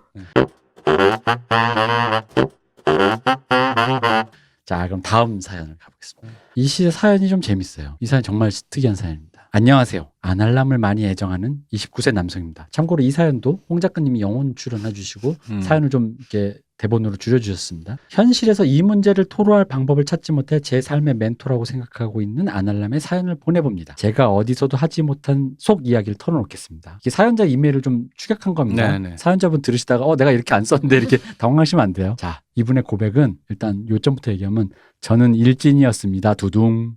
이 친구들처럼 가정부라 없이 평범한 중산층에서 자랐대요. 그러니까 보통 일진 친구들이 있는데 네네. 대부분 일진 친구들은 뭐 가정에 좀 불화가 좀 있거나 약간 방황하는 그런 이유들이 각자 있는데 이 친구는 없대요. 이분은 없는 거야. 근데 일진이 된 이유를 굳이 찾자면 이게 본인이 되게 이거 진짜 겸손하게 말씀하는 건데 네. 잘생겨서래요. 그러니까 중학교에 입학 후에 자기 외모를 보고 친구들이 다가왔고 그렇게 어울리다 보니 자연스럽게 일진이 됐는데 이게 이해가 안 되실 분도 있지만 저는 사실 이해됐어요. 사실 그렇거든요. 아, 그럴 수 있어요. 네, 네. 무리해서 좀 잘난 사람, 특히 외모나 이게 뭐 외모도 있지만 남자도 뭐 체격도 있고 키도 있고 여러 가지 그런 네. 어떤 외모 피지컬적인 그걸로 뭔가 이렇게 자연스럽게 무리해서 너 우리 쪽으로 올래라는 그런 어떤 매력을 느끼게 해주는 사람들이 있단 말이에요. 그래서 어쨌든 이분은 잘생겨서 일진이 되셨답니다. 근데 이제 소심한 성격에 이분이 체형도 마르셨대요. 잘생겼는데 말랐다니까 이거 거의 아이돌 아닌가요? 그렇죠. 사마귀 형 뭐 부럽다. 실제로 여기에 지금 홍 작가님이 영혼으로 출연하신 홍 작가님이 부럽다라고 굉장히 강렬하게 굉장히 강렬한 부러움을 이렇게 전시하셨습니다. 풍성하시겠죠? 네, 그렇겠죠. 그랬는데 근데 이제 이분은 누군가를 괴롭히거나 폭력을 행사한 적은 없는데 그걸 방관한 적은 여러 차례 있었고 그러니까 몇 년이 지나니까 처음 보는 아이들도 이제 나중에 일진으로 이렇게 살다 보니까 이분 자체 이름만 듣고도 이제 지레 겁을 먹고 이제 슬슬 피한다는 거죠. 그게 몇 년이 누적이 되니까 누적이 학창 시절에 되니까 네. 자기가 뭘 직접적으로 한 건 없는데 방관은 했고 그 무리에 껴있을 거 아니까. 걔네다. 그렇죠. 쟤도 걔랑 걔네 무리 아니야가 되는 거죠. 사고도 많이 치셨대요. 그래서 소년 재판도 여러 번 받았고 사회봉사 보호관찰도 몇 년씩 받으셨답니다. 근데 고등학교는 이분 표현입니다. 지역에서 가장 꼴통인 학교에 막장 학교라서 선생님이 시험 기간이 되면 시험 문제를 대놓고 알려주셨고 수업을 듣는 사람이 저를 포함해 3명도 되지 않아서 내신은 항상 1등급이었습니다. 그렇죠. 그 지역마다 그런 학교 하나씩 있죠. 있죠. 네. 그래서 19살까지 그렇게 살다가 아버지가 직장에서 명예퇴직을 하시고 위기감을 느낀 사연자는 아까 박 박사님 말씀하신 것처럼 네. 이 어떤 그 위기감이 그러니까 위기가 좀 젊을 때면 뭐 극복할 에너지라도 있는데 나이 먹고 그런 게 오면요 일단은 그냥 치는 대로 맞고 있게 돼요. 무슨 정신도 없고 맞고 있게 돼요. 그래서 이분은 19살에 그걸 느꼈기 때문에 내신은 마침 좋으니까 1등급이니까 수시를 노려서 운 좋게 지방 국립대에 합격을 했대요. 그래서 고3 1년 내내 대학이 요구하는 수능 최저 등급을 맞추려고 피터지게 공부해서 수능 5등급을 맞아서 대학에 입학을 하셨답니다. 이런 제도면 대충 연령대가 언제쯤이에요? 이게 한 저랑 비슷하실 것 같은데요. 이분이 지금 직장 생활도 하시니까. 한 30 정도? 30 초반. 20대 후반, 30대 초반? 네. 근데 이제 이분이 대학에 들어가 보니까 그동안 살아온 환경과 너무 다른 대학 동기들의 경험과 상식, 지식에서 왠지 모를 박탈감과 열등감을 느끼셨대요. 게다가 이제 선배들이 군기 잡잖아. 근데 이게 다른 한편은 10대 때면 이 선배들도 나랑 눈도 못 맞춰줄 것들이 선배랍시고 이렇게 하는 게 참 가짜났던 거야. 이게. 요 태도에서 스쳐 지나가는 몇 명이 있긴 한데. 네. 예, 가짜났던. 그래서 이제 대학 생활에서 그러다 보니까 교우 관계를 맺지 못하고 약간 아싸. 그러니까 이게 우리 지난 시간에 얘기한 그 노멀 피플의 그 주인공 코넬처럼 약간 그렇게 된 거예요. 근데 실제로 이렇게 약간 흔히 놀았다, 중고등학교 때 놀았다, 근데 대학 와가지고 대학 애들 하는 게 간질거려서 적응 못한다. 이런 캐릭터도 사실 과마다 있어요. 맞아요. 근데 꽤 있어요. 네. 진짜로. 있어요. 네. 특히 자기 고향에선 핵인 싸고 막 동네에서 우쭈쭈 하는데 여기 와서 적응이 안 되는 거야.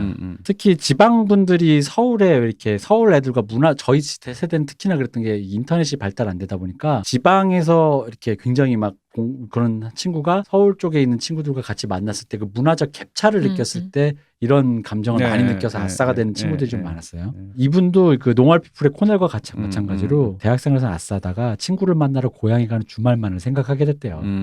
사회적으로는 평범한 위치인데 마음속으로는 적응을 못하고 지금은 사회생활하고 이제 회사를 다니는데 회사 사람들과도 친하게 어울리지 못하고 가끔 만날 때 그냥 어릴 때 친구들이랑 하고만 이제 어울린대요. 근데 친구들을 만나면 친구들이 평범하게 사는 사람들이 한 명도 없대요.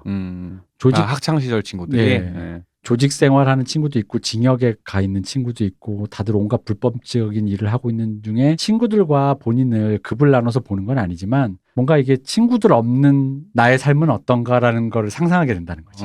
그러니까 이제 친구들이 이제 나랑 이제 삶의 라이프의 궤적이 달라진 네, 거죠. 궤적이 달라진 거죠. 궤도가 이제 네. 서로 다 갈라탔으니까. 네. 근데 이제 다만 이제 본인은 이제 살아온 환경이 평범하지 않으니까 네. 평범하다고 느끼는 사람들과 어떤 대화를 해야 될지 모르겠대요. 일단 그런 커먼 센스가 일단 이분이 좀 누적이 안 된 거야. 거기다가 이분이 허우대가 멀쩡하니까 잘생겼다고 했잖아요. 소개팅이 많이 들어오는데 여성분과 만나면 무슨 말을 해야 될지 모르는 거죠. 그런 상황이래요. 그래서 얼마 전에 중학교 동창회 나갔다 왔는데 일진 친구들은 초대받지도 못하고 이분만 초대받아서 다녀왔대요. 그 동창들 중에 제일 막장처럼 살았는데도 불구하고 이분이 그 동창 중에서 제일 소득이 제일 높고 제일 좋은 직장에 다니고 있다는 사실에 뭔가 부끄럽고 죄짓는 기분. 그러니까 뭐냐면 이 약간 이해되죠? 예. 그래서 이분이 어쨌든 간에 이분의 고민은 어떤 태도로 삶을 살아야 될지 모르겠다. 새로운 사람을 사귀는 것도 평범한 연애를 하는 것도 모두 갈피를 잡을 수가 없다. 모르는 사람들 앞에서 평범하다는 가면을 쓰고 평범한 자기를 연기하는 것 같아 괴롭다.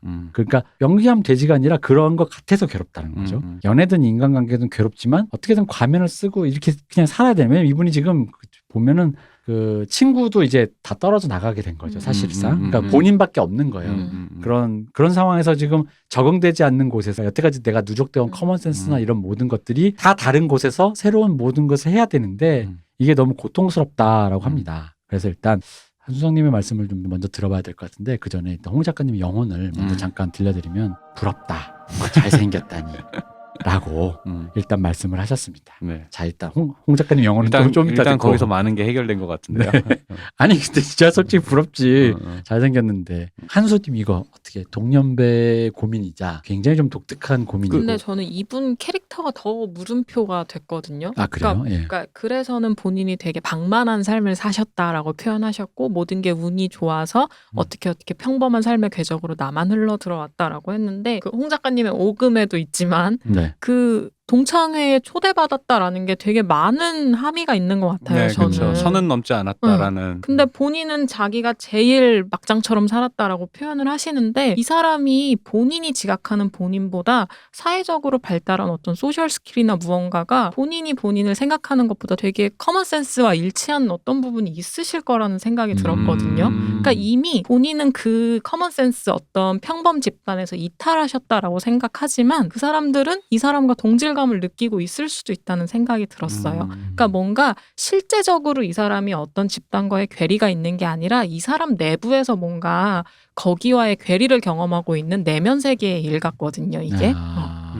참고로 홍 작가님의 말씀하신 한수정님 말씀하신 오금은 그대로 옮겨보자면 일진 친구들의 피해자였을 동창들이 동창회에 초대한 걸 보면 개인적으로는 원한을 쌓지 않은 것 같으니 적어도 권력의 맛에 중독되는 타입은 아니고 개인적인 폭력성은 없었다고 보이는데 사연자는 근본적으로 선량한 편인 사람으로 보이는 게 솔직한 소감이다. 그러니까 저는 거기엔 다 동의할 수는 없고 그냥 제가 확인할 수 있는 어떤 건 약간 그 오금 읽는데 약간 사주풀이하는 약간 느낌이 살짝. 너무 많은 어떤 네. 인사이트가 있으셨던 네. 것 같고 저는 그냥 이 사람의 소셜 스킬과 음. 어떤 사회적인 모습이 이 사람이 본인을 생각하는 것보다 굉장히 적응적이었던 사람일 수 있다. 이 사연에 한해서는 우리 교주님께서 작두를 지금 타고 이렇게 뭔가 잘생겼다부터 시작해서 뭔가 많은 것이 이입된 건 아닌가. 그렇죠. 이게 제가 보기엔 지금 부러우셔가지고 굉장히 좀 많은 부분에서 이제 머릿속에 이미지화된 거지 이분의 굉장히 삶이. 과하게 네. 과도하게 뭐라 그럴까 편애하고 계시다라고 해야 될까? 약간 그런 게 있네요. 네. 그렇긴 하네요. 근데 사실 저도 그렇게 생각은 해요. 이 분이 본인이 쌓아온 거, 그러니까 말하는 것과, 그러니까 자기가 느끼는 것과 지금 외적인 거를 묘사한 것과 약간 갭이 좀 있는 것 같아요.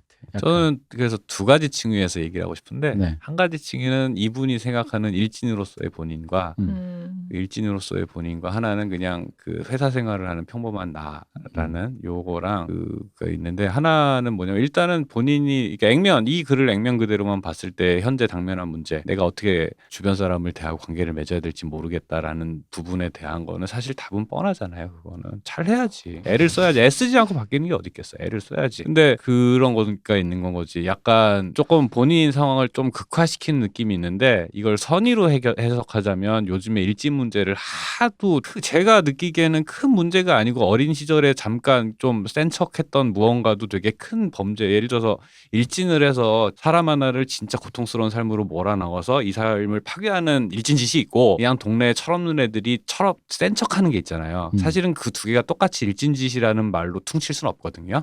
근데 요즘에는 이쪽이나 똑같이 저쪽이나 수위와 상관없이 너 일진이었지 하면서 그 돌팔매질을 하니까 이 사회적 분위기의 영향 아래 복귀해보니 내 삶이 그렇네? 난 나쁜 놈이었나? 라는 생각이 들 수도 있었을 것 같아요. 그러다 보니까 이제 본인이 이제 온라인에서 그 기준에 준거하면 나는 빼박 일진의 나쁜 놈이야. 근데 막상 하나하나 복귀를 해봤는데 그 중학교 동창들도 날 불러주고 내가 생각한 것보다 크게 문제가 없었던 건가? 라는 거에서 사실 괴리가 좀 있는데 이거는 되게 사회적인 차원, 요즘 한국 사회 분위기에서 이해를 해보자면 그런 측면이 분명히 있는 것 같아요. 그리고 또 근데 네. 이분이 이제 어쨌든 간에 그런 무슨 소년 재판도 좀 받고 네. 봉사도 했다는 거 보면은 구체적인 뭔가 지표는 있는데 그 정도의 차가 어느 정도인지 모르겠는 거라서 그러니까 말씀하신 대로 그 정도가 소년 재판은 사실 뭐 그냥 아주 작은 것부터 큰 것까지 여러 개가 있다 그렇죠. 보니까 그걸 알 수가 없어서 지금. 그게 근데 이제 짐작하는 거죠. 또 동창들이 불렀다고 하니까 학교 내부에서 한 게 아니라 외부에서 도둑질을 했다든가 뭐 패싸움을 했다든가 뭐 이제 그런 애들끼리 하는 패싸움이라든가 뭐 이런 수도 있는 거고.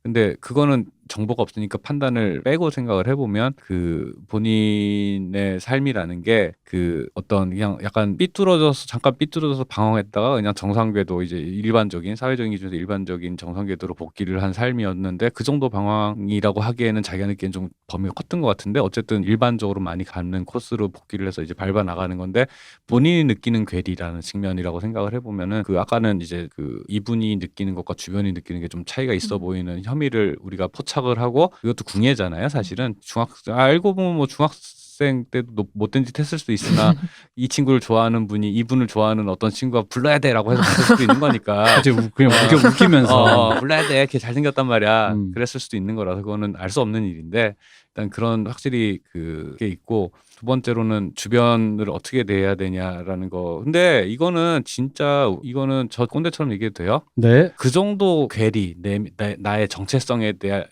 대한 고민과 주변 상황과 불화하는 나 자신이라는 요 고민 있잖아요. 이거는 예민한 사람과 예민하지 않은 사람의 차이가 있다 뿐이지 그 대부분은 그런 괴리를 느끼고 살아요. 그러다 보니까 그런 종류의 내 모습이 낯설게 이러고 있는 내 모습이 낯설게 느껴지니까 이게 마치 이건 내가 아니야라고 해서 뭐 이게 이상한 거야라고 생각할 게 아니고 그런 종류의 괴리와 부조리를 그 하나하나 내 안으로 포섭해가는 과정이 사실은 이제 사회적인으로 인격이 완성돼가는 과정이기도 하고 사람이 다 여러 가지 면이 있잖아요. 그래서 일관성 있게 정리되는 나라는 정체성이라는 건 사실 없어요. 우리 왜 영화 얘기할 때 그 트랜짓 같은 영화 봤다면서 얘기했던 것도 그런 맥락이었던 거 그러다 보니까 이제 그 부분은 내가 그 상황과 그 관계에 맞춰서 내가 애를 쓰면서 좀 더 내가 편안한 자리를 찾아가는 것 뿐이지 내가 근데 이 정도는 못하겠다 하면 못하는 거고 근데 그 정도 고민은 사실은 큰 제가 볼 때 고민거리가 아니라 본인이 원하는 바 내가 가정을 이루고 살고 싶으면 여성과 관계를 잘 만들기 위해서 애를 쓰시고 근데 여기까지 못했고 요 정도는 하겠다라고 하면 거기에 맞는 분을 찾아가는 요 과정이 사실은 이제 사는 과정인 것 같아요. 그래서 그 부분에 대해서는 사실은 그렇게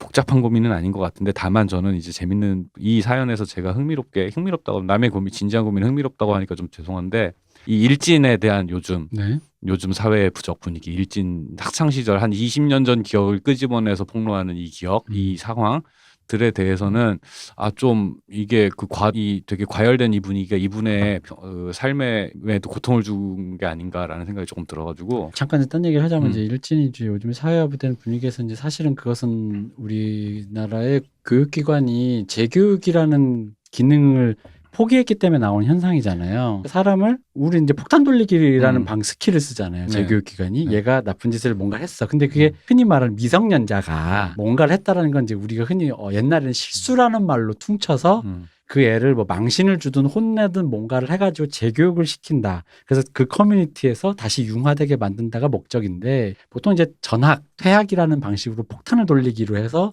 이분이 말씀하신 대로 그런 애들만 모이는 학교로 점점 뭔가 개토화시키고 분리수거해버리죠. 개토화시키고 그러다 보면 뭐가 생기냐면 이게 이제 일종의 그건 거예요. 옛날에는 그게 커뮤니티에서 흔히 재교육이란 건 먼저 혼을 낸단 말이에요. 이 혼이 뭐냐면 이제 망신이에요. 이런 죽어도 될 쌀놈 이러면서 이제 온 사람한테 망신을 당한단 말이에요. 선생님한테 망신과 무자비한 폭행이 세트 메뉴였죠 보통은. 그리고 네. 폭행과 함께 오죠. 네. 그럼으로써 그게 어느 정도 이게 그 커뮤니티에서 그것에 대해 당했던 사람과의 그 어떤 완화작용 같은 것들이 생겼었는데 이제 그것들이 선생님도 이제 애를 안 때리고 때리면 안 되니까 그리고 이제 그런 걸 하기보다는 학교 차원에서 그런 게 알려지면 또 학교의 명예 자사고에서 우리가 제외될 수 있어 이딴 소리가 있다 보니까 폭탄 돌리기가 되면서 재교육이라는 문제를 하다 보니까 그 문제 예를 들어 이게 피해자는 피해의 그 마음의 상처가 남은 대로 그대로 사라져. 나를 위로해주는 사람은 아무도 없어. 나는 그냥 피해자인데. 나에게 아까 말씀하신 공감해주는 사람이 아무도 없는데. 근데 어른들이 갑자기 야 치웠지 됐지 이제 살아. 그러니까 이게 어른이 돼서 남는 거야. 그렇지. 그러니까 그게 폭로로 이루어지는 거야. 그래놓고 저 폭탄 돌리기에서 어른들이 치웠다면 나는 치웠다는 게 이분이 말씀하신 시궁창 같은 데 가서 시궁창 같이 살 줄 알았더니 랩스타가 돼 있어. 아이돌이 돼 있어. 이러면 나는 거기서 느껴지는 그 박탈, 그러니까 결국 이게 재교육이 실패거든요. 교육이 실패했다는 게 바로 여기서 느껴지는 거거든요. 사회가 재교육을 안 되고 계도화를 못 시키고 계도라는 것보다는 박탈, 탈락, 분리수거 이런 쪽으로만의 기능을 하다 보니 거기서 피해를 입은 사람들이 그걸 해소할 방법이 없는 거야. 이제 라떼를 또 얘기 안 할 수가 없는데 이제 뭐 네. 야만의 시대였던 그렇죠. 그 옛날 학교 예를 들어서 싸움을 잘하는 애가 힘없는 애를 때려서 팼다가 걸렸다 뭐 돈을 뺏었다 걸렸다 일단 선생님이 시계를 풀어요. 그리고 모두가 보는 앞에서 그 시간은 수업을 안 하죠. 네, 패는 시간이지. 네. 1시간 내내 패는 시간이지. 그 다음 시간에 우리 담임 선생님 수업이면은 그건 그냥 수업을 안 듣는 거예요. 기다리고 있어. 그냥. 그리고 좀 심각한 짓을 했다. 저 학교 다닐 때는 그런 분이 하나 있었죠. 그 외부 나가서 네. 패싸움하다가 걸려서 뭐 이렇게 좀 하여튼 큰일이 났는데 네. 그 친구가 좀 하여튼 심각한 사고를 입에 담기 힘든 심각한 사고를 쳤어요. 수업 시간에 일단 모든 선생님 남자 선생님 들어오는 순간 일단 걔부터 불러내서 돌아가면서 걔를 패는 거야. 저희도 학교에 있었어요. 네, 저 중학교 때도 그런 친구가 있었는데 네. 뭐 이게 시간표가 있잖아요. 뭐 국어, 영어, 네. 뭐 과학, 뭐 물리 뭐 있잖아요. 그 모든 수업 시간이 수업을 안 하고 그 애가 하루 종일 맞아요. 맞아요. 네. 그래서 기어다녔어. 왜 기어다니냐? 다리를 쓸 수가 없어서. 네. 기어다니는데 선생님이 걔 기어서 나가서 도망가는 걸 하면서 때리는데 그 소리가 옆반까지 들리는데 그게 다 들리죠. 그러면서 우리는 수업을 하고 있어. 이게 야만성이기도 한데 다른 한편으로는 이게 물론 이제 학교에서 선생님이 대부분 이제 되게 억울하게 맞고 불필요한 폭력이 많았지만은 이걸 좋다고 얘기하는 게 아니라 이제 계도를 포기했다라는 게 무슨 의미냐면 그러니까 어쨌든 그런 식으로 죄와 벌이 이루어졌다라는 건가. 나를 괴롭힌 놈이지만 어쨌든 쟤는 그렇게 됐으니까 라고 하면서 어느 정도 일단락이 저지른 어떤 것들이 있는데 문제는 아까 왜 우리 앞에 어제 한 사연에서도 보면은 지금은 어떤 스타나 뭐 작품이나 이게 팬들이 내가 원하는 게 이루어지는 게 구현되는 이 효능감이 되게 중요하다 그랬잖아요. 스타도 마찬가지가 된 거예요. 그래서 그러다 보니까 스타가 되거나 이러면은 근데 문제는 우리가 흔히 말하는 일진을이거나 혹은 인기 있는 아이는 사실은 한 10% 정도 안짝이잖아요. 그죠? 90%의 사람들은 걔들을 쳐다보며 동경하거나 분노하거나 증오하거나 남몰래 좋아하거나 이 중에 하나란 말이에요. 90%.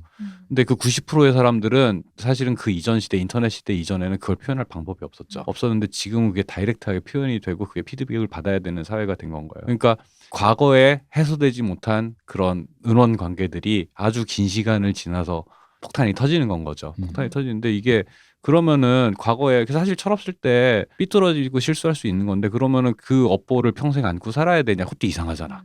그것도 이상하잖아. 그러면 그 사이 어딘가에서 그게 정리가 되는 시점이 분명히 있어야 될 것 같은데 예전엔 그 교육기관에서 했었는데 지금은 그걸 이제 이 대표님 말씀대로 포기했죠. 그렇죠. 포기했고 지금 사회 분위기에서는 어떤 죄, 예를 들어서 연예인이든 유명인이든 정치인이든 뭐 예를 들어 죄를 한번 지으면 죄를 짓는데 사실은 법체계, 사법체계 안에서 형벌이라고 하는 거는 교정시켜서 사회로 복귀시키는 게 목적이잖아요. 그렇죠. 근데 지금은 그냥 분리수거가 목적인 것처럼 사람들이 처벌을 원해요. 그 모든 죄에 대해서 일정 수위 이상이면 전부 넌 사형 아니면 종신형인 거야. 그 밑은 없어 사실은. 내가 느끼는 거의 그렇게 느껴지거든요.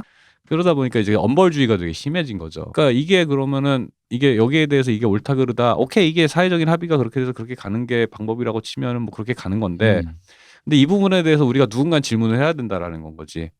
예. 근데 이게 말이 되게 거창해졌는데. 말이 거쳐졌는데 이분도 본인에 대해서 삶에 대해서 본인을 합리화시키라는 게 아니라 나의 죄가 어느 정도였나 혹은 다 주변 사람들과 다른 사람들의 삶에 비추었을 때 내가 어느 정도인가에 대해서 조금 생각을 하시면 아 내가 생각한 만큼 그렇게 그 주변인들과 괴리된 삶을 산 게 아니구나라는 깨달음이든 아니면 너무 멀리 갔었구나라는 깨달음이든 어느 쪽이든 그거에 대해서 좀 더 이렇게 살펴보시면 좀 더 자기가 어떤 태도로 살아야 되는지에 대해서 조금 더 좀 선명해지는 부분이 있을 것 같아요. 얘기가 되게 멀게 거창하게 돌아왔네요. 근데 저도 비슷하게 네. 만약에 이분이 뭔가 내담자로 오셨다라고 한다면 묻고 싶은 게 선생님이 생각하시는 평범함이 뭐냐라고 물어볼 것 같아요. 그러니까 그걸 뭐라고 생각하시기에 나는 평범하지 않고 평범한 사람들은 따로 있다라고 보시느냐라고 당신이 생각하는 평범한 삶의 모습이 무엇이었느냐라고 묻고 싶어요. 그래서 당신이 생각한 당신 삶에서 평범하지 않다라는 건 뭐냐. 근데 이분이 뭘 원하시는가를 보면 글 중에서 외롭고 싶지는 않다라는 말은 나오거든요. 그러니까 뭔가 정확하진 않아요. 저라면 근데 이 두 개가 지금 상충하고 계신 것 같아요. 외롭고 싶지는 않아요. 근데 외롭고 싶지 않아서 지금 제가 관계 맺을 수 있는 사람들과 관계 맺기 위해 노력을 하자니 가면 쓰는 것처럼 느껴져요. 제가 살던 기존의 삶의 방식이 아니었어요. 근데 이렇게 살아야 되나요? 라는 그 두 개가 왔다 갔다 하시는 것 같아요. 그러니까 두 개 중에 뭔가 선택하셔야 돼요. 슬프게도. 두 개가 다 될 수는 없어요. 그러니까 이전 삶의 방식으로 돌아가시는 건 아마 성인이 되신 삶의 방식에서는 적용되지 않을 거예요. 본인도 그걸 알고 계시니까 갈등하고 계시는 걸 거라고 생각을 해요. 그래서 근데 이분이 말씀하시는 평범한 삶의 방식, 그 가면을 쓰는 거. 근데 그 가면이 과연 나쁘기만 할까라는 생각이 들거든요. 그러니까 이게 심리학으로 말하면 그런 걸 거예요. 융의 페르소나? 네. 근데 저는 사람들은 다 누구나 가면을 쓰고 산다고 생각을 해요. 그리고 이 가면은 이 사연자분께서 아마 일진 청소년으로서의 어떤 가면을 만들어내셨듯이 다른 분들도 그 시기에 맞는 사회적으로 적합한 가면들을 무수히 많이 만들어내시면서 살았을 거예요. 근데 그 가면들 중 어느 거는 성인이 돼서도 적용할 수 있는 가면이었던 반면에 이분이 어린 시절에 만든 그거는 성인이 돼서까지 쓰기에는 모양이 이상했던 건 거죠. 그러니까 그럼 그것도 중요한 말씀인 것 같아요. 왜냐하면 이분은 사연으로만 읽어보면 일진이었던 것을 본질이라고 인식하고 계시거든요. 가면, 그치. 그것도 내가 썼던 가면이라고 인식을 안 하고 계시고. 근데 그것조차도 저는 가면이라고 생각해요. 우리가 있는 그대로 존재한다라는 말은 사실 사회적인 관계에서 저는 좀 불가능한 말이라고 생각해요. 이 자리에 있는 저조차도 한 수석으로서의 가면을 쓰고 있을 거예요. 그리고 집에 가면 딸 누군가로서의 가면, 친구를 만날 땐 누군가로서의 가면을 계속 쓰겠죠. 하지만 난 한수석의 실체를 알지. 잠깐 이쯤에서 그럼 이 가면에 대한 홍 작가님의 오금을 잠깐 들어보겠습니다. 가면과 가식을 왜 문제라고 생각합니까? 어차피 인간 사회란 인간이란 동물 위에 예의 범죄를 한 겹 입힌 결과물입니다. 그것을 문명이라고 합니다. 속에서부터 선량함과 진심이 우러나오는 걸 문명이라고 하지 않습니다. 그것은 그저 착한 야만일 뿐입니다. 공중에 떠 계십니다 지금. 작가님 곧 이제 저기 교단 설립하시고 이제 저기 신전 지으시겠네. 그렇습니다. 네. 말씀하시죠. 제가 생각했을 때 가면이 문제가 되는 시점은 그럼에도 불구하고 상황에 적합하지 않은 가면을 쓰고 있거나 가면을 쓰지 않아도 될 순간에 쓴다거나 뭐 가면의 스위칭이 안 된다거나 가면이 다양할수록 나는 다양한 삶의 모습과 태도를 갖고 살 수 있는 건데 가면이 너무 협소한 사람이거나 할 때 어려움인 것 같아요. 그리고 아마 이분은 그 첫 번째와 마지막 그 어딘가가 아니실까라는 생각을 하는 거죠. 그러니까 본인은 이게 본인만의 고민이시라고 생각할지도 모르지만 정도의 차이가 있을 뿐 대부분의 사회를 살아가시는 분들이 네. 내가 가면을 쓰고 있는 건 아닐까? 이 사회 장면에서 어떻게 행동하는 게 좋을까에 대한 고민을 수도 없이 하시면서 자기 삶의 얼굴들을 되게 많이 만들어 나가신다고 생각해요. 그러니까 저는 사람의 가면이 다양해지는 거는 되게 재미있는 일 같아요. 저는 약간 사연자가 듣기엔 좀 섭섭한 소리가 될 수도 있는데 섭섭하게 듣지 마시고 제가 사연을 듣긴 느낌은 이게 아까 그거 같아요. 그러니까 이게 이분이 일단 일진이었다라는 걸 자기의 본질로 생각하는 거라고 생각이 들고 그런 전제로 지금 말씀을 드리는 거예요. 일진이었던 있다. 나랑 눈도 못 맞췄을 것 같은 새끼가 선배랍시고 저런다라는 그러니까 여기서 느껴지는 거는 약간 저는요. 그러니까 본인이 의외로 일진이 자기 훈장인데 사회적으로 못 받아들여지는 거다 보니까 그 느낌에서 괴리가 오는 건 아닐까요? 그쵸, 라는 혹은 난 그 생각이 들어요. 네, 못 받아들여지는 것도 있고 혹은 왜 이제 비슷한 관점으로 그 평범한 삶 속에 들어가서 나도 평범한 사람이 됐잖아요. 근데 일진일 때 나는 평범한 사람이 아니었잖아요. 그리고 그게 사실은 그 네. 일진이라고 표현했지만 네. 이분이 잘생겼다고 말하는 것도 그게 네. 뭔가 네. 그리고 사실 또 그 무리에 있는 애들은 네. 솔직히 말하면 그 일진이 돼서 그 무리에 있었던 겉에서 보기에 아유 저런 놈이 이러지만 걔들은 자기들끼리 되게 폼나고 자유롭고 멋지고 간지나고 막 그런 삶이라고 나는 생각한다. 그런 걔들이 본인 스스로도 나 미쳤지만 이러고 있어라고 생각하지 않는단 말이지. 그렇다라면은 그렇겠죠 당연히. 그런 삶 속에서 아마 본인이 그 일진에 대한 삶의 뭐 동경까지는 아니더라도 나는 그냥 그걸 본질로 생각했고 나한테 뭔가 그 당신 뭔가 핏한 거야. 그러니까 가면으로 치면 게 나한테 딱 꼭 맞았던 어떤 거였던 거야. 그리고 그걸로 제 생각에는 뭔가 여러 가지 베네핏이 있었을 거예요. 그게 뭐 애들이 좀 나한테 좀 친절하게 군다든가. 그러니까 그런 베네핏이 있었던 거가 지금 흔히 말하는 본인이 말씀하신 평범한 사회에서 그 베네핏이 잘생긴 것만고 다 떨어져 나갔다라는 느낌을 드시는 건 아닌지. 그랬을 때 왠지 나한테 훈장이지만 요즘 사회에서 훈장이라고 말할 수 없는 거. 그 예를 들어 그럴 수 있거든. 왜 약간은 그냥 날라리였을 정도 있잖아. 왜 일진까지는 아니고 나이트 좀 다녔어 그냥 대학교 나이트 좀 다니고 공부 안 한 학생이어서 문신 좀 했어. 근데 이제 대학교 이렇게 좀 번듯한 직장에 입사했는데 이게 한대리 막 특히 여자야 만약에 한수석 한대리 근데 이게 MT 갔는데 옆에 여기 문신이 살짝 보여. 한대리 뭐야? 막 약간 그런 거 있잖아. 근데 제가 뭐 그냥 젊었을 때 이게 실수죠. 막 이럴 수 있잖아요. 그러니까 그 정도의 느낌의 약간의 그 플렉스인 건지 그러니까 본인이 지금 내가 생각에 그 자기가 일진이었다를 뭘로 생각하는지가 난 진짜 좀 약간 궁금한데 제가 좀 박하고 섭섭하게 말씀드리자면 사회가 생각하는 것과 내가 생각한 것이 지금 불일치되다 보니까 그게 좀 불만이신 것 같다는 생각이 드는 거예요. 그럴 수 있죠. 네. 예를 들어서 공부를 내가 엄청 잘했는데 그죠? 그거랑 똑같아.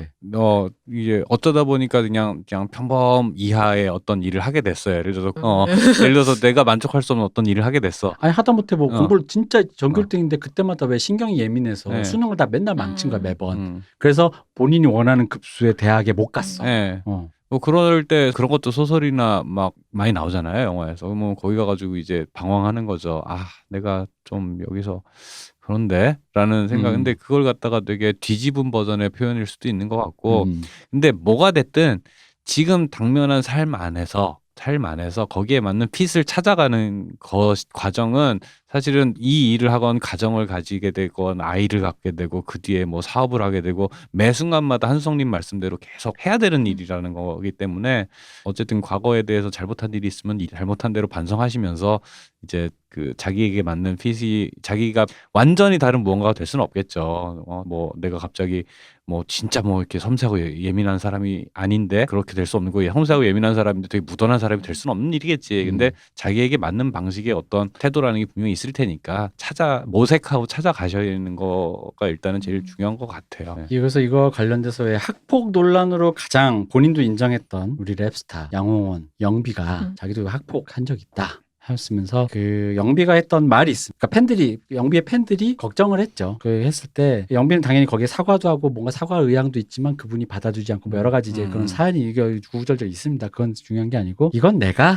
평생 안고 가야 하는 일이다라고 팬에게 얘기했어요. 자신을 걱정해주는 팬에게. 영비의 그 태도 하나로 영비를 용서했다. 뭐 내가 용서할 입장은 아니지만 이해가 되었다. 어떤 마음 속에서 살아가는가 이 사람이 그런 게 있고 또 여기서 잠깐 홍 작가님의 오금을 또 소환해 보자면 홍 작가님이 이런 말씀을 했어요. 뭐가 있냐면은 저기 그 학창 시절 막장인 자신이 동창들 중에 가장 잘 나가는 아이러니에 대한 죄책감에 대해서 우주는 인간이 얼마나 노력하고 성취하는지 관심이 없다. 네. 우리가 어느 개미가 더 열심히 일하는지에 관심 없는 것과 마찬가지다. 우주는 인간의 노력을 계산해 성과로 인출해주는 은행이 아니다. 원래 노력과 보상은 정비례하지 않는다. 노력은 보상의 가능성을 좀 더 높일 뿐이지 결과를 보장하지 않는다.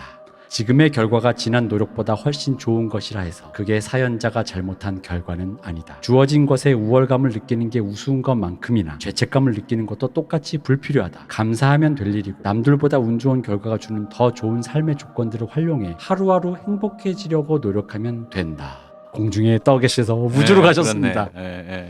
스타벅스 천장 뚫고 가셨어요 지금. 그렇습니다. 이제 약간 가라사대 이렇게 네. 얘기해야 될 것 같은데, 맞는 말씀이에요. 근데 이제 이거와 관련해서 저도 이제 이 얘기를 한 게 옛날 신해철 씨가 살아계셨을 때 고 신해철 씨가 서태지 씨와 자기를 비교하면서 어떤 둘이 다루는 그 음악의 소재에 대해서 이런 얘기를 한 적이 있어요. 서태지 씨가 일종의 피해자 정서, 약간 박탈감에 대해서 노래한다. 그러니까 서태지 씨가 그러니까 왜 학교를 중간에 중퇴하고 뭔가 그리고 왜 소외된 친구들 뭐 왜 가출 청소년 뭐 이런 걸 하니까 그런 어떤 박탈감이라든가 그런 그런 피해를 입은 사람들에 대해서 다 자기를 그 어떤 대변하고 뭔가 그런 것에 대해서 포커스를 둔다면 신해철 씨가 본인이 얘기해 자기에겐 비겁자 정서가 있다 그랬어요. 이게 뭔 말이었는데 그때 저는 신해철 씨 말이 되게 이해가 됐던 게 이분과 비슷한 거지. 나랑 같이 놀던 애들이 있다 이거야. 근데 내가 너무 잘 됐어. 그러니까 내가 좀 근데 이 잘 된 게 나만의 능력이라고 보기엔 조금 그것보다 조금 과해.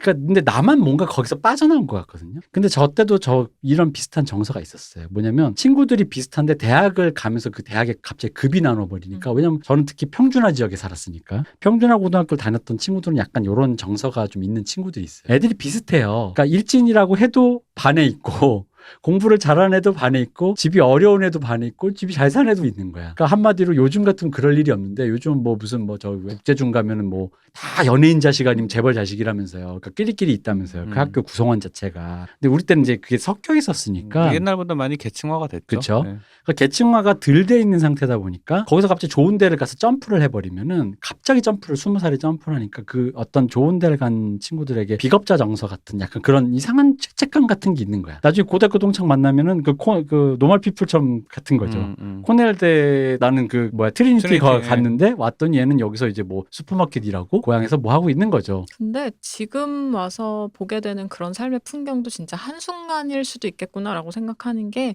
내가 더 좋은 대학에 간다고 우월감을 그러니까 뭔가 그런 걸 느꼈다가도 막상 대학 졸업하고 보니 한참 지나고 보니 뭐 걔 동네 사업이 잘 돼서 뭐 걔가 더 멍청할 수도 있고 맞아요. 지금 뭐 내가 가장 좋은 직장과 좋은 연봉을 얻고 있다라고는 하지만 당장 내일의 일도 모르고 한 달의 일도 모르고 일주일 뒤의 일도 모르는 거니까 그런 생각이 들고 그러니까 사실 의미 없는 부분인 것 같다는 생각이 들었어요. 그거는. 근데 이제 다만 제가 드리고 싶은 말씀은 이제 그런 비겁자 정서가 자연스럽긴 하다.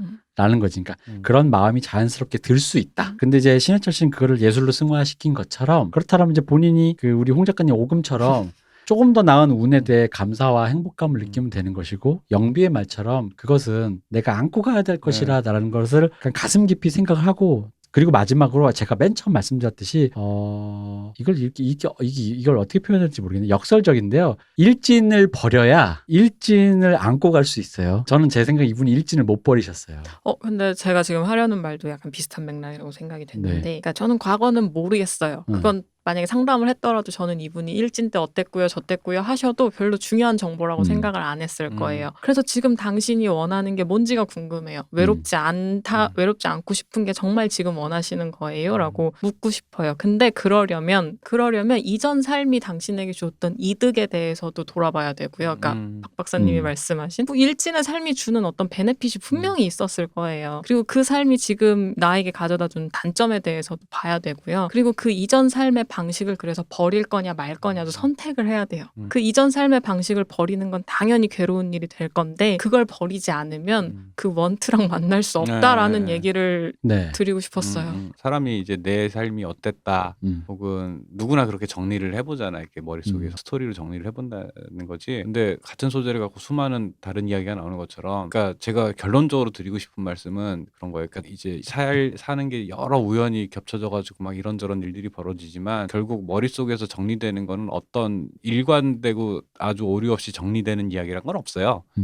수많은 오류와 뭐 이런 것들이 있는데 그러니까 머릿속에서 자기 삶을 너무 극화하는 데 집착하지 않았으면 좋겠어요. 그러니까 제 말이 그 말이에요. 그래서 그래야지만이 아까 말씀드린 제가 말씀 그 베네핏과 여러 가지가 이게 플러스 마이너스가 다 이렇게 좀 정산을 해서 그게 나한테 어떤 그런 무엇이었다라고 말하는 태도 자체가 아예 사라졌을 때 영비처럼 말할 수 있다라는 거지. 심지어 영비도 그거를 향해 노력을 하고 다가가려고 노력하겠지. 그래야지 내가 이걸 평생 안고 간다. 그래 만약에 본인이 뭐 흔히 말하는 뭐 그 정상가족의 범위 안에 들어서 뭐 어떤 여성분과 뭐 결혼을 해서 애를 낳는데 만약에 뭐 아빠 일진이어서 뭐 이런 거 있잖아요. 근데 이게 숨겼다가 들킨 거와 숨기려고 한 건 아닌데 네가 알아버렸구나라는 것과 아빠는 원래 일진이었는데 그런 사람이었지만 이젠 열심히 살려고 해라는 것과 여러 가지의 이거를 본인 표현으로는 가면이라고 할 수 있겠죠. 혹은 저는 방법론이라고도 볼 수 있을 것 같아요.